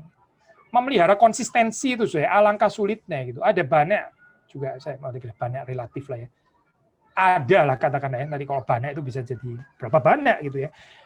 Ada ya pendeta-pendeta ya hamba-hamba Tuhan yang menikmati, saya waktu permulaan wah langsung digeber gitu ya, langsung wah online saben hari gitu ya, setiap hari ada acaranya. Setiap hari kelihatan batang hidungnya gitu. Ya mungkin pertama mungkin rame gitu ya, bisa ada ribuan. Tapi mempertahankan konsistensi itu nggak gampang, saya. Kalau dia sudah 7 bulan melakukan itu ya, masih pendengarnya bisa konsisten. Nah, itu baru ada konsistensi ya. Tapi kalau cuma rame di depan gitu ya, seperti kayak euforia saja gitu. Apa ini ibarat itu cuma dapat cheerleaders ya, pesorak doang gitu. Setelah itu ya sudah selesai gitu. Itu bukan orang yang bertanding anyway kok ini. Sedang menyinggung cheerleaders ya by this week. Sudah ada cheerleaders merasa tertusuk hatinya. Saya nggak ngomongin literal cheerleader di sini, saya ngomong spiritual cheerleaders gitu ya. Orang-orang seperti itu saya ya nggak akan tahan lama gitu. Anyway, dia nggak ada komitmen kok, dia cuma mau tahu saja gitu di bagian depan-depan. Setelah itu ya dia akan meninggalkan. Ini satu kutipan ya dari Tom Rainer. When churches began offering streaming services, a lot of people viewed them out of curiosity. We found that a number of viewers were unchurched or nominally church. They had no plans to stick around long term. Of course, because so many churches began offering streaming services, the event moved from a phenomenon to just another item on the internet. Nah, ini yang celaka, Sue. Dari sisi kita anggap kita sedang menyuguhkan sesuatu yang wah luar biasa sakral. Ini adalah permata gitu ya.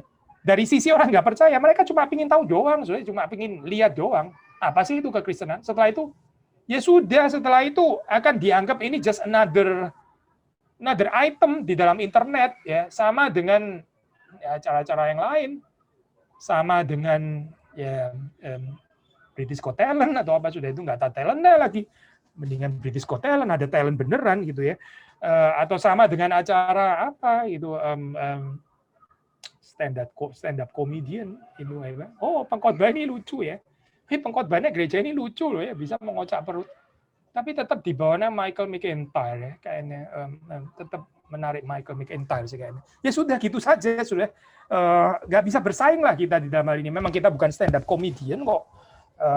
Tapi mereka yang cari-cari ya kira beginilah ini apa gambarannya, cuma kuriositas di awal, setelah itu selesai akan ya ditinggalkan. Terakhir ya ini apa problem daripada online worship ini yang terakhir ya ini keanggotaan gereja nggak jelas atau anggota GKK ya. Gereja keliling-keliling, gereja kesana kemari. Ya, minggu ini di A, minggu depan di B, entah di C, balik lagi ke A, tetap bosan lagi, pindah lagi yang lain dan sebagainya. Jadi nggak jelas ya ini kita ini termasuk gereja apa ya sebetulnya gitu. Karena memang sepertinya online worship memungkinkan itu kan, saudara nggak ada komitmen, again nggak ada yang tanya, nggak ada yang bikin, nggak ada the big brothers yang pasang kamera. Hei, lu kok ikut online worship di gereja ini minggu ini? Nggak ada, itu nggak ada lah. Saudara anonimus kok di situ. Jadi kita bisa jadi nggak jelas sebetulnya kita ini masuk gereja lokal yang mana ya sebetulnya. Betul sih, saudara, kita ini memang anggota gereja yang tidak kelihatan benar, tapi itu bukan berarti terus kemudian meniadakan apa ya keterlibatan kita di dalam gereja yang kelihatan kan, gereja lokal yang kelihatan. Nah dengan adanya online worship ini bisa luar biasa kabur sih kalau kita nggak hati-hati ya. Keanggotaan gereja yang mana ini sebetulnya? Saudara menjadi anggota gereja yang mana? Saudara melayani di mana? Saudara berjemaat dengan siapa? Kita bersekutu dengan siapa? Ya, kita di Facebook bisa punya maksimal berapa? 5.000 teman ya. 5.000 teman ya. Saya juga ada Facebook yang 5.000, saya sudah full 5.000. Ya sudahlah, kita tahu ya kalau 5.000 itu bukan teman lah namanya. Teman kok 5.000. Saya ada Facebook yang agak kecil, ada Facebook yang lebih gede. Facebook yang lebih gede itu ya sudah itu rada impersonal lah, saya terus terang saja gitu. Ya sudah begitu saja gitu, very superficial, nggak apa-apa juga sih ya. Tapi saudara jangan menipu diri itu adalah teman, itu bukan friends lah. Kita nggak terlalu tahu kehidupannya mereka gimana, itu bagaimana bisa bilang friends. So sama ya waktu kita bicara tentang keanggotaan gereja yang betul-betul saudara bisa menikmati persekutuan itu ya, yang terbatas itu. Nggak mungkin saudara beribadah di dalam 17 gereja, equally present. Nggak mungkin itu. Kita cuma bisa menjadi satu ya anggota gereja yang lokal, yang kelihatan. Dan ini sepertinya kayak di-challenge ya dengan paradigma online worship. So, hati-hati. So, ya. Jadi bagaimana ya? Karena kok negatif banget ya slide yang kedua ini. Kita perlu semacam paradigma alternatif saya di dalam di dalam situasi seperti sekarang. Pertama kita nggak pernah tahu ya saya, kita nggak pernah tahu ini berapa lama sih. Kita berharap dengan distribusi vaksin ya bisa lebih mereda, tapi seperti sudah tahu ya, pertama vaksin juga bukan jaminan ya orang di Indonesia bisa overconfidence ya. dengan sudah vaksin nggak jaga diri lagi, akhirnya tetap terjadi penyebaran, klaster dan sebagainya. Belum lagi ditambah dengan fakta objektif bahwa sekarang sudah timbul varian baru katanya ya, varian baru yang belum ada vaksinnya. Jadi ini nggak bisa berharap terlalu banyak ya. Mau sih kita berharap itu, tapi jangan euforia, jangan overconfidence kan. Jadi kita memerlukan ini paradigma alternatif ini apa? Ya perhatikan deh saya, umat Israel di masa pembuangan. Tadi saya sudah singgung ya bagian ini ya. Umat Israel pada masa pembuangan, nah saudara melihat di sini mereka juga nggak ada kemungkinan untuk bisa beribadah di Yerusalem, orang mereka terbuang, bahkan terbuangnya di negara lain lagi ya, negara Babylon gitu, Assyria, ya gimana saya di dalam keadaan seperti ini. Nah inilah saya paradigma alternatifnya, saudara bisa mengumpulkan. Again tadi di awal daripada pemberitaan ini kan kita mengatakan memang nggak one to one kan ya, betul sih nggak perbandingannya itu nggak one to one. Kita mesti menerjemahkan konteks ini di dalam konteks kita sekarang ini seperti apa gitu. Tapi saudara bisa termasuk salah satu bagian yang saudara bisa gali di sini ya. Saudara bisa gali orang Israel di dalam masa pembuangan itu apa alternatifnya? Mereka nggak ada tempel, nggak ada bait suci yang bisa dikunjungi, nggak bisa ada ibadah fisik. Lalu terus kemudian apa ya di dalam keadaan seperti ini ya? Ya, saudara bisa mempelajari itu di dalam kitab-kitab yang berurusan dengan masa exile ini ya. Apa yang dilakukan di sana? Nah, kita melihat misalnya Daniel ya, Daniel dan kawan-kawan. Saudara tahu di dalam kehidupan Daniel ya, itu dia menjadikan rumahnya itu ya, itu tempat ibadah. Ini di dalam keadaan masa pembuangan ya, of course nggak ideal. Dan Daniel tetap menantikan ya saat di mana ya orang Israel bisa kembali lagi beribadah di Yerusalem. Dia bukan comes to term tadi ya, reconcile, berdamai dengan new normal gitu ya, atau pembuangan, tidak loh saya. Dia berdoa menghadap Yerusalem ya, berarti dia tahu sebetulnya arahnya itu ke sana gitu. Mengharapkan ini ya, bagaimana pemulihan daripada bait suci, bait Allah di Yerusalem itu dibangun kembali, tetap merindukan itu. Lalu berapa lama? Ya itu terserah Tuhan ya. Itu bukan bagian kita gitu. Berapa lama, berapa cepat dan sebagainya. Tapi kita diminta di dalam hal ini untuk berharap, terus berharap dan lament ya. Meratap ya, berharap dan sebagainya. Jadi Daniel ya bersama dengan Sadrak, Meshach dan Abednego itu dia bersujud kepada Tuhan ya, dia beribadah kepada Tuhan ya. Tahu nggak ada tempel gitu, nggak ada bait suci, nggak bisa ibadah fisik, tapi dia menjadikan ini ya rumahnya, tempat tinggalnya itu sebagai kediaman Tuhan ada di sana. Nah ini yang kita boleh pikirkan nih di dalam keadaan seperti sekarang.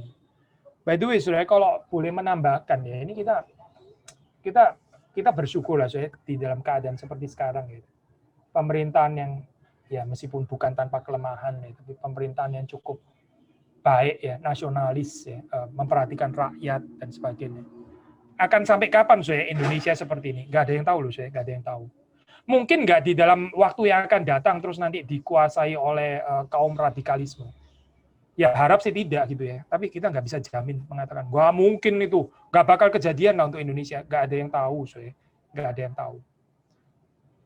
Bisa nggak saya ini di dalam keadaan terus kemudian masuk di dalam keadaan di mana orang Kristen itu akhirnya masuk kepada diskriminasi yang lebih hebat lagi atau even mungkin penganiayaan. Nggak ada yang tahu saya, nggak ada yang tahu. Kalau seandainya masuk ke sana ya, kita ini sudah mempersiapkan diri nggak saya? Saudara dan saya sudah mempersiapkan diri nggak? Lalu kalau kita bilang mempersiapkan diri dalam bentuk apa? Konkretnya seperti apa saya? Saya teruskan sedikit lagi ya, setelah itu nanti kita akan tanya jawab. By the way, ini ngomong 1,5 jam, lebih dari 1 jam. Lumayan ya, saya ngomong aja lumayan ya, apalagi saudara yang pasif mendengarkan. Terusin dulu ya saya. Ini saya model gereja bawah tanah ya, seperti kayak di China misalnya ya. Saya nggak mengatakan itu saja underground church itu ini ya, the true church, terus kemudian yang three self itu yang gereja yang corrupted. Saya nggak berani bikin judgement yang terlalu sederhana seperti itu ya, saya bukan itu poinnya. Tapi saudara tahu gereja bawah tanah ini ya, kan mereka punya komitmen untuk nggak gampang nggak gampang ditaklukkan ya oleh political ideology gitu. Saudara tahu kan ya pergumulan di China belakangan gitu ya, nggak terlalu lama sih, waktu berapa lama?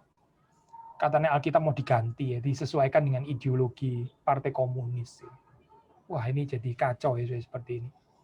Terus kemudian di rumah-rumah gitu ya, orang ya di ruang apa gitulah, di ruang tamu atau apa ya, jangan cuma pasang salib gitu ya, atau bukan di ruang utama mestinya gambar di sana itu Mao Zedong dan Xi Jinping yang dipasang di sana, bukan gambarnya Yesus. Ya. Saudara perhatikan ya, bukan nggak boleh pasang gambar Yesus sama sekali loh ya. Saya dengernya sih katanya kalau mau pasang gambar Yesus atau salib boleh, itu taruh di kamarmu, nggak masalah. Pasang saja di sana, di kamar gitu ya.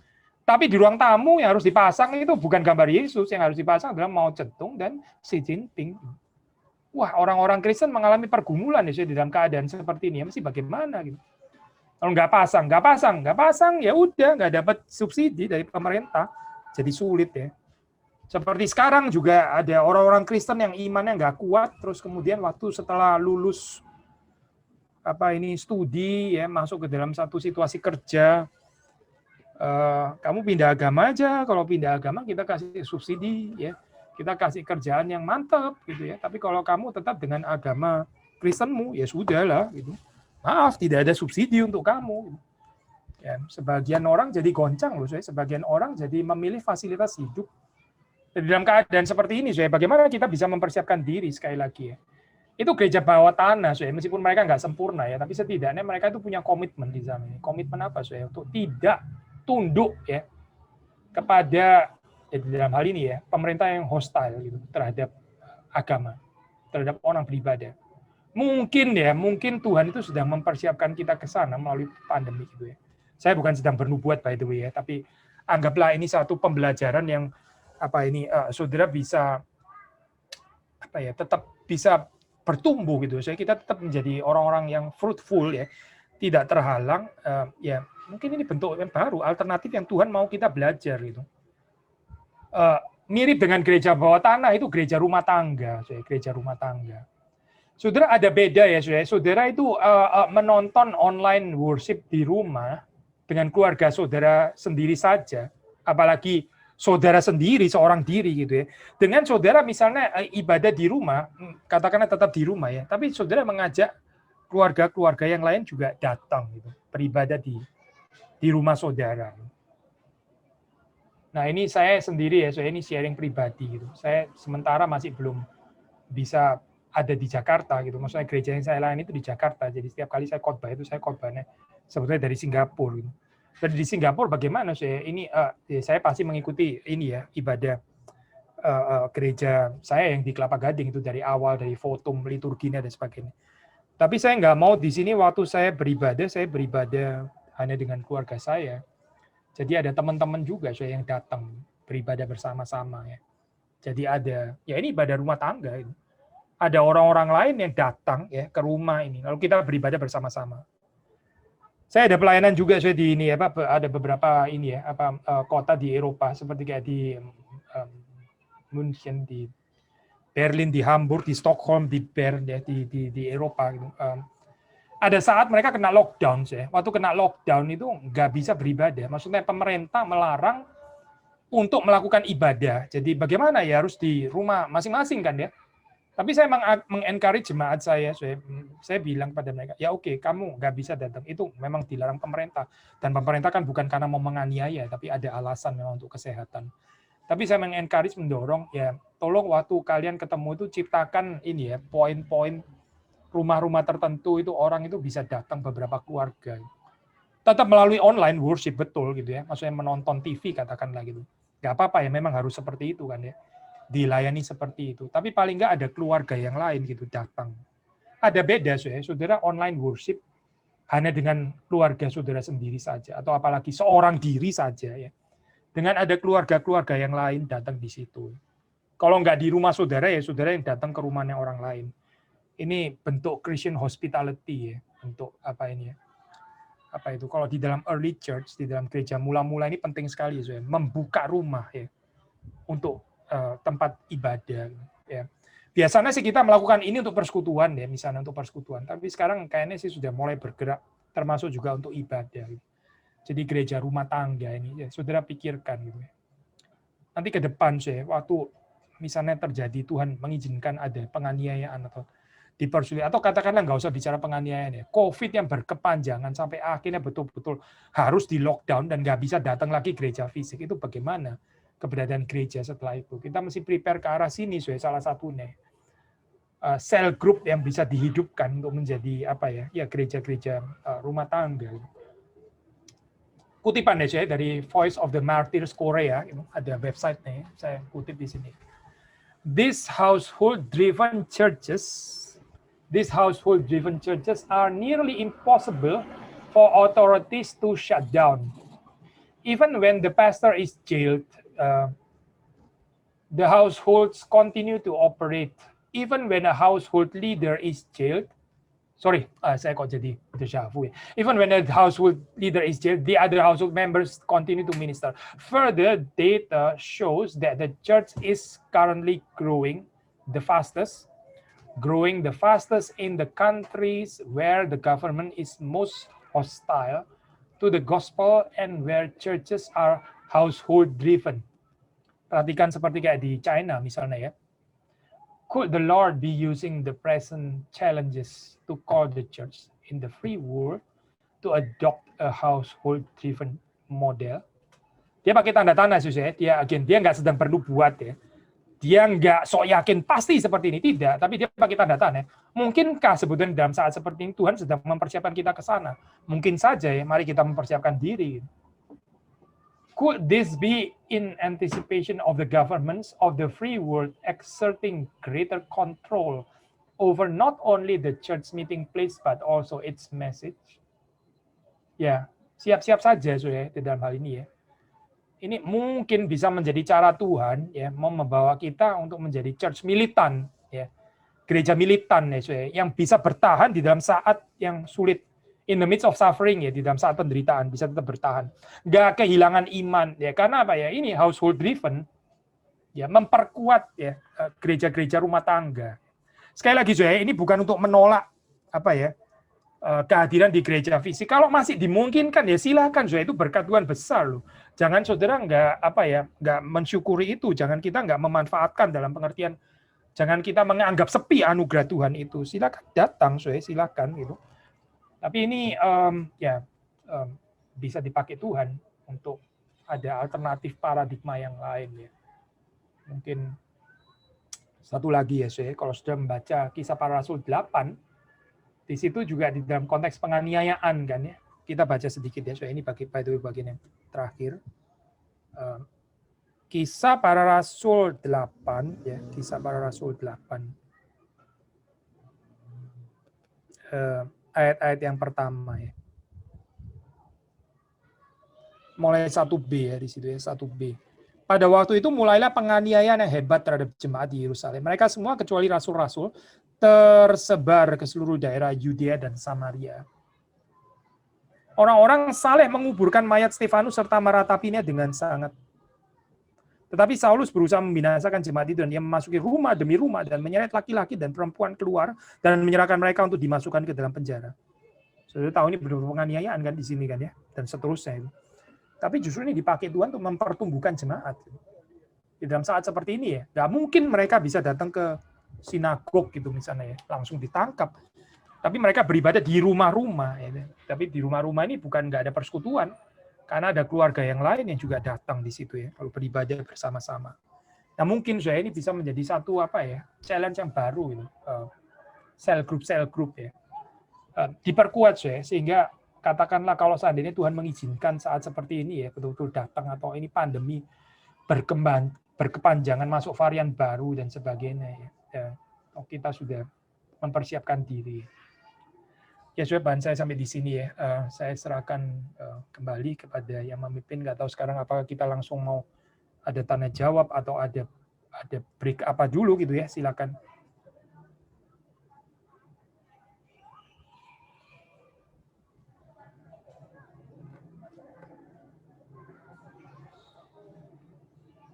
Silakan sudah ini siapa yang pimpinnya?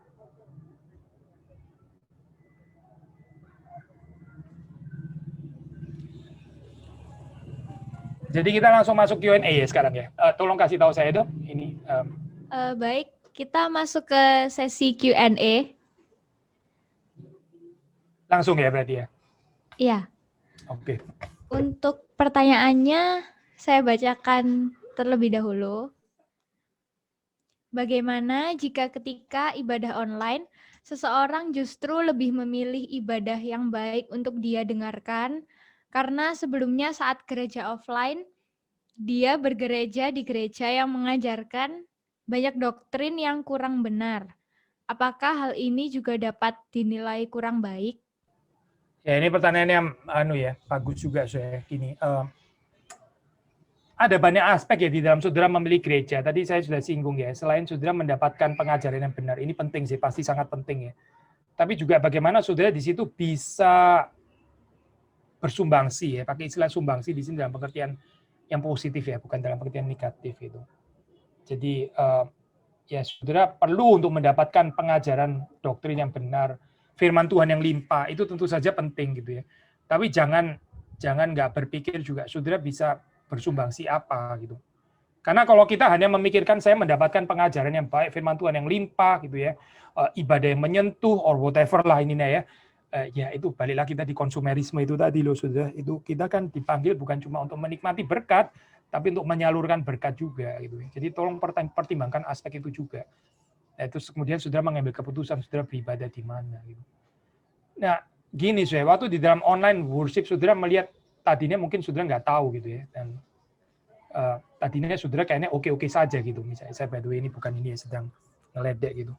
Saudara tadinya oke-oke saja dengan mungkin pendeta saudara gitu khotbah, tapi begitu ikutin online worship saudara baru sadar, loh pengkhotbah saya kok cetek ya ngomongnya kok dibandingin sama ini gitu. Misalnya gitu ya. Terus saudara mulai lah ada perbandingan gitu. Bagaimana seperti ini ya? Tadinya itu nggak tahu malah kayak lebih bahagia gitu ya. Ini ignorance is bliss katanya kayak di film Matrix itu ya ini apa? Kalau nggak tahu saya justru lebih bahagia, justru malah banyak tahu jadi lebih nggak bahagia karena jadi banding-banding akhirnya gitu. Ya, saudara gumulkan lagi gitu di dalam hal ini ya. Kalau saudara merasa memang perlu pindah ya sudah pindah, nggak salah sih gitu dalam hal ini ya. Tapi jangan pindah setiap 2 bulan sekali gitu loh, saya misalnya gitu ya. Karena kita perlu certain komitmen juga kan untuk hidup berjemaat gitu ya. Kalau saudara merasa saya lebih bertumbuh kalau di gereja ini, saya mungkin juga bisa lebih melayani di gereja ini. Ya silakan ambil keputusan di hadapan Tuhan gitu. Tapi ada juga orang yang tetap di dalam hal ini ya, dia mau beribadah di gerejanya yang selama ini dia beribadah, meskipun itu gereja yang nggak sempurna. By the way, gereja mana sih yang sempurna? Semua juga nggak sempurna gitu. Tapi saudara beribadah di dalam gereja seperti itu ya. Tapi saudara misalnya ya masih mengikuti ibadah online yang lain ya. Tapi saudara bisa tetap committed kepada gereja saudara. Nggak salah juga.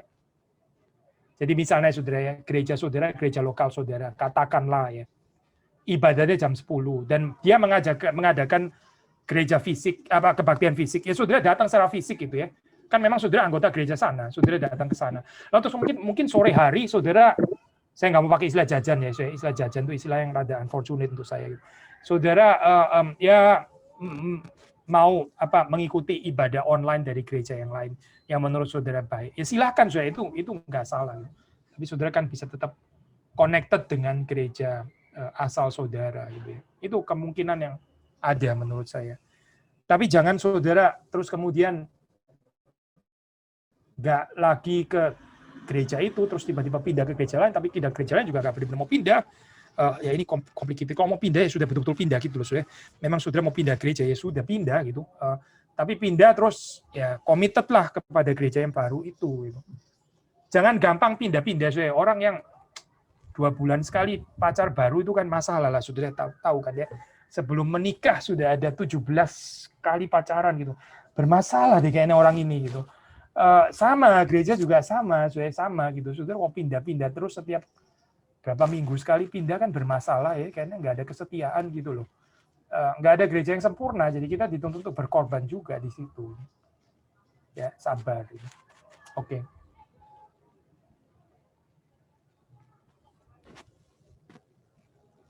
Saya langsung baca ya ini ya.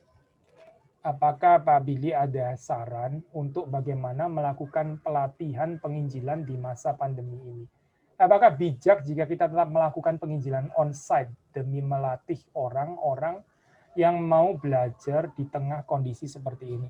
Atau memang harus menunggu sampai kondisi lebih baik? Ya, nggak ada jawaban mutlak sih di sini, tergantung daerah saudara ya, berapa bahaya dan sebagainya. Kita tentu perlu bijaksana juga ya, kalau terlalu resiko misalnya ya. Misalnya gereja kami ya, ini di GRI Kelapa Gading di Jakarta ya, sampai sekarang ya, yang onsite bagi kami cuma ibadah minggu saja gitu. Dan ibadah minggu kita itu ada 3 kali ya. Jadi ada yang jam 7.30, ada yang jam 10 pagi dan ada yang jam 5 sore ya benar ya. Tapi misalnya PA ya kita belum onsite, lalu persekutuan doa juga belum onsite ya. Sekolah minggu kita belum onsite ya. Jadi ini in between gini lah. Saya nggak tahu saudara di gereja saudara ya ada kemungkinan nggak melakukan onsite selain ibadah, misalnya pelatihan penginjilan. Kalau mungkin ya lakukanlah gitu. Tentu saja selalu lebih baik kalau bisa onsite daripada ini ya online gitu. Tapi kalau nggak mungkin seandainya pun ya tetap bisa melakukan secara online kok saudara, itu seperti sekarang ini misalnya kan ya. Saya berharap saudara tetap diberkati ya melalui pertemuan seperti ini gitu. Saya sendiri juga diberkati gitu, meskipun ini nggak ideal. Bisa tetap melakukan itu secara online tuh mungkin gitu. Bahkan melakukan penginjilan secara online pun itu juga mungkin. Ya, itu potensi ini saya mencapai lebih jauh ya. Maksudnya orang yang tadinya itu saudara nggak bisa capek, sekarang jadi bisa dicapai melalui apa ya? Bikinlah apalah saudara, vlog sederhana gitu misalnya, atau TikTok lah atau apa gitu, barang 1 menit saudara bicara tentang keunikan Yesus Kristus yang saudara percaya gitu, sincerely ya, tapi ya bukan dengan semangat arogan menggurui atau apa ya, ini cerita gitu lah, saudara sedang cerita ya, taruh di mana lah, Instagram atau di mana gitu, jadi berkat untuk orang. Nah itu bisa mencapai bagian yang mungkin kita nggak bisa juga gitu. Hal-hal yang sederhana, mengapa Yesus Kristus gitu, misalnya saudara bisa cerita apa perspektif saudara gitu. Seperti kita belajar dari kitab suci, akan bisa dipakai Tuhan di situ ya, bisa digumulkan bagian seperti ini. Nah tentu saja setelah penginjilan ya kita perlu pemuridan pemuridan ini perlu grup kecil, perlu lebih intens, mungkin bahkan seperti sekarang ini berapa orang saya ini berapa sih kira-kira 81 80 gitu ya. Ya nggak bisa, saya pemuridan 80 orang ini kan nggak bisa ya, sudah tahu nggak bisa. Pemuridan itu ya 10 orang gitu ya, 7 sampai 12 orang ya. Yesus itu muridnya 12 ya. Bukan 70 itu layer yang lebih besar ya, tapi yang betul-betul dimuridkan secara intens ya 12 itu ya. Dan di antara 12 itu bahkan ada layer yang lebih dalam lagi, itu layer 3 orang itu ya. Yakobus, Petrus dan Yohanes. Nah, pemuritan itu nggak bisa di dalam skala terlalu besar, perlu skala yang lebih kecil. Itu juga jangan dilalaikan ya, karena kita kadang-kadang, saya terus terang termasuk ini ya, pendeta kalau nggak hati-hati kita bisa jadi euforia di dalam keadaan pandemi ini, kita mumpung gitu ya, mumpung jadi lebih laku, pendengarnya bisa lebih banyak dan sebagainya, dan biasanya bisa at the expense of pemuritan. Pemuritan itu jangan diabaikan, saya ini one to one approach ya, konseling dan sebagainya, itu nggak bisa diabaikan, itu bahaya sekali kalau kita terus jadi kemudian sekedar kejar numbers di sini ya. Akhirnya kita jadi ya yang penting pokoknya sebanyak mungkin orang ya. Kami di GRI Kelapa Gading, saya nggak semua kegiatan kita publish besar-besaran ya, saya tidak gitu. Saya kepingin ada kegiatan gerejawi yang kita bisa lebih intimate ya, ini penting. Nggak bisa semua ditaruh YouTube, itu nggak bisa sudah seperti itu. Semuanya jadi publish dan sebagainya gitu. Ada tempat yang kita mau lebih banyak orang jadi berkat, itu baik gitu ya, tapi tetap perlu ya pelayanan yang one to one atau di dalam small group itu tadi. Izin bertanya, semenjak ibadah menjadi online, waktu pengadaan kelompok kecil menjadi lebih fleksibel waktunya. Bahkan bisa diadakan beberapa kloter untuk menyesuaikan jam jemaat. Saya melihat hal ini secara tidak langsung memudarkan makna kairos yang sesungguhnya, meskipun akhirnya lebih banyak jemaat yang terlayani. Bagaimana menurut Bapak? Ya oke, saudara ini ya menyoroti dari perspektif yang tadi saya omong. Tapi begini saudara, gini. kita juga mesti berhati-hati ya. Jadi ini perlu certain kelincahan, saya. Ada hal-hal tertentu yang kita mesti mempertahankan spirit kairos ini tadi ya. Jangan terus kemudian orang yang menjadi berdaulat, tapi kita juga nggak bisa membuat ini sampai sekaku-kakunya gitu misalnya ya. Sekaku-kakunya. Misalnya contoh lah begini ya. Saya ini hamba Tuhan ya. Ada orang mau konseling, terus saya bilang, "Hai jemaat gitu ya. Saudara harus mengerti, jam konseling saya itu adalah hari Selasa, kairos jam 2 sampai jam 3. Lu lewat dari jam itu sudah kehilangan kairos. Wah, ini hamba Tuhan congkak kayaknya sudah. Itu nggak boleh ada kairos bagian ini gitu. Ini hamba Tuhan yang mesti rendah hati ya. Ya di dalam hal ini ya kita condescending lah saya. Ini kita menyesuaikan jamnya jemaat gitu ya. Saudara nangkep maksudnya ya. Kalau ibadah, nah itu mesti mendidik jemaat menghargai kairos. Betul, saya setuju gitu ya. Mungkin juga katakanlah waktu persekutuan doa, ya bisa setuju. Itu perlu ada orang menghargai kairos ya. Tapi hal seperti kelompok kecil kalau lebih fleksibel ya. Saya melihat ini kok cenderung positif ya, maksudnya positif itu. Jadi bisa menjangkau lebih banyak orang, bisa lebih menentukan waktu yang semuanya bisa gitu. Saya cenderung melihat ini positifly gitu. Bukan sebagai satu perusakan terhadap konsep kairos gitu misalnya. Tapi kalau ibadah sampai ya saudara ya menyediakan waktu gitu ya, ibadah terserah gitu ya, kapanpun lu mau bisa. Nah ini memang kayaknya agak mengganggu konsep kairos.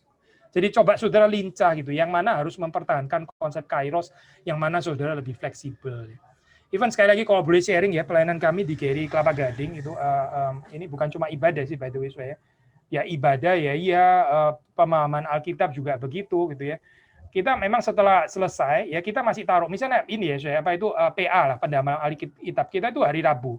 Hari Rabu itu kita mulainya jam 7.30 malam ya. Tapi setelah selesai itu bahan masih ditaruh di situ sampai 11 malam. Lumayan kan saya. Tapi setelah 11 malam terus kita take down gitu. Maksudnya kita tetap menjaga konsep kairos. Kita nggak mau PA ditaruh di sana terus sampai 7 hari, sebulan dan sebagainya, terserah at your own convenience gitu ya, mau ngikutin PA-nya Kelapa Gading. Kita nggak mau seperti itu saya. Jadi kita mau orang menghargai ini ada momennya gitu. Tapi kita juga nggak kaku-kaku banget. Kita taruh di situ sampai jam 11 malam kan ya.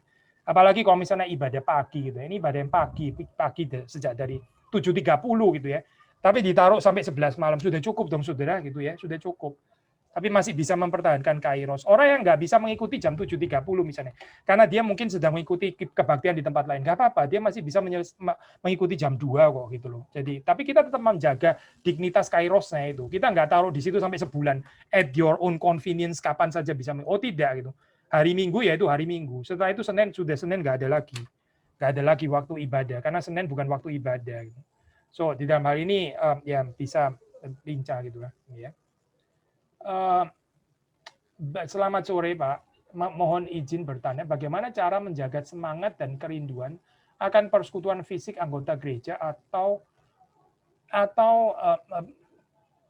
persekutuan untuk mencegah jemaat menjadi nyaman dan melupakan esensi dan pentingnya persekutuan fisik sebagai bentuk ibadah dan persekutuan yang sehat.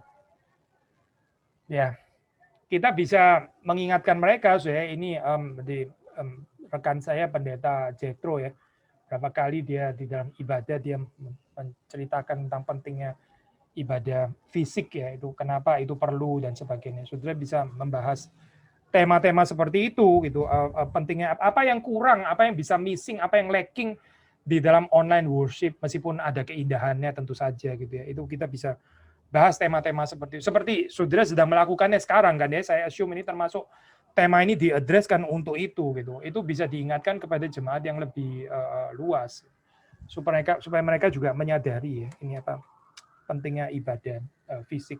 Nah, kita sendiri yang mengerti ya pentingnya ibadah fisik ya, kita yang persuade lah di dalam hal ini ya, kita sendiri hadir secara fisik. Lalu kita bisa men-sharingkan ya joyfully secara sukacita ya kepada ini teman-teman yang lain ya bahagianya. Hati-hati saya jangan menteror orang ya, jangan menteror gitu orang apalagi dengan judgmental dan sebagainya, itu not nice gitu ya. Kita berusaha mengerti juga orang yang belum bisa datang secara fisik ya. Tapi kita terus persuade, kita terus mendorong orang untuk hadir ke sana. Dari kesaksian saudara sendiri, kalau saudara ada orang yang penuh sukacita, ya itu menggerakkan sebetulnya. Masalah konsistensi, by the way, ini waktunya masih adakah ya? Tadi jam berapa ya kita mulainya? Saya mulai tadi menit ke-20 ya, kalau nggak salah ya. Untuk waktunya masih ada, Pak. Ya masih ada, mungkin sampai menit 15 gitu ya maksimum lah ya. Ini menit kedua, sedikit lagi ya saya. Masalah konsistensi dan komitmen yang tadi dibicarakan Pak Billy. Selama persekutuan kami benar ya, secara persekutuan kami belum bisa onsite. Kami bergumul dengan hal ini di dalam persekutuan kami. Dalam kurung terutama di dalam pemuridan dan lebih sulit lagi di dalam hal mempersiapkan orang-orang yang menjadi pembimbing. Ya betul saya. Karena sangat sulit untuk mempertahankan komitmen orang yang tidak pernah ditemui secara fisik. Apakah ada yang bisa kita lakukan untuk mengatasi hal ini? Ya ini sama sekali tidak gampang, Saudara.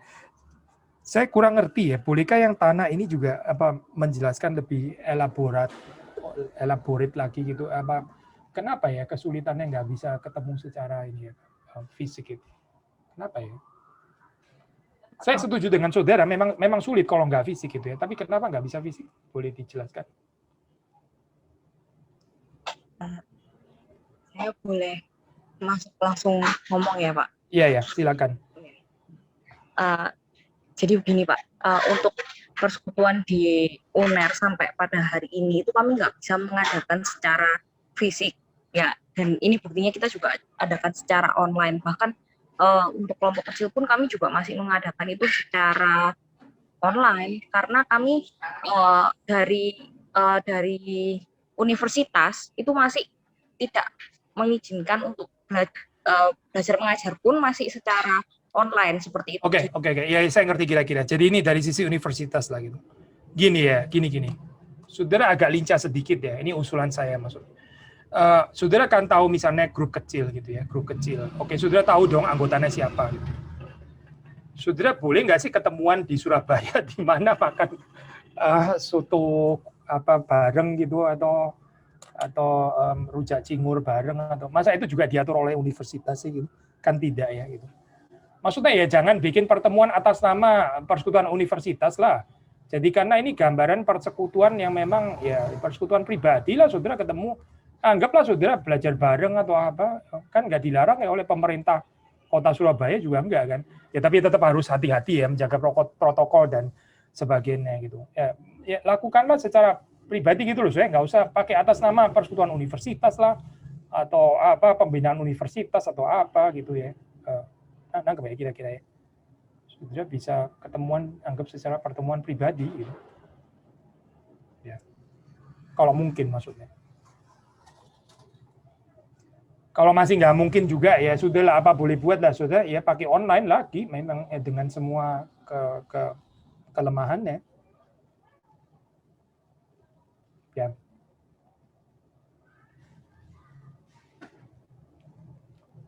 Shalom Pak Billy.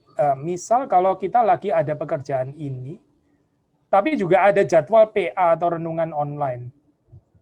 Bagaimana sikap kita? Pekerjaan ini itu pekerjaan apa ya?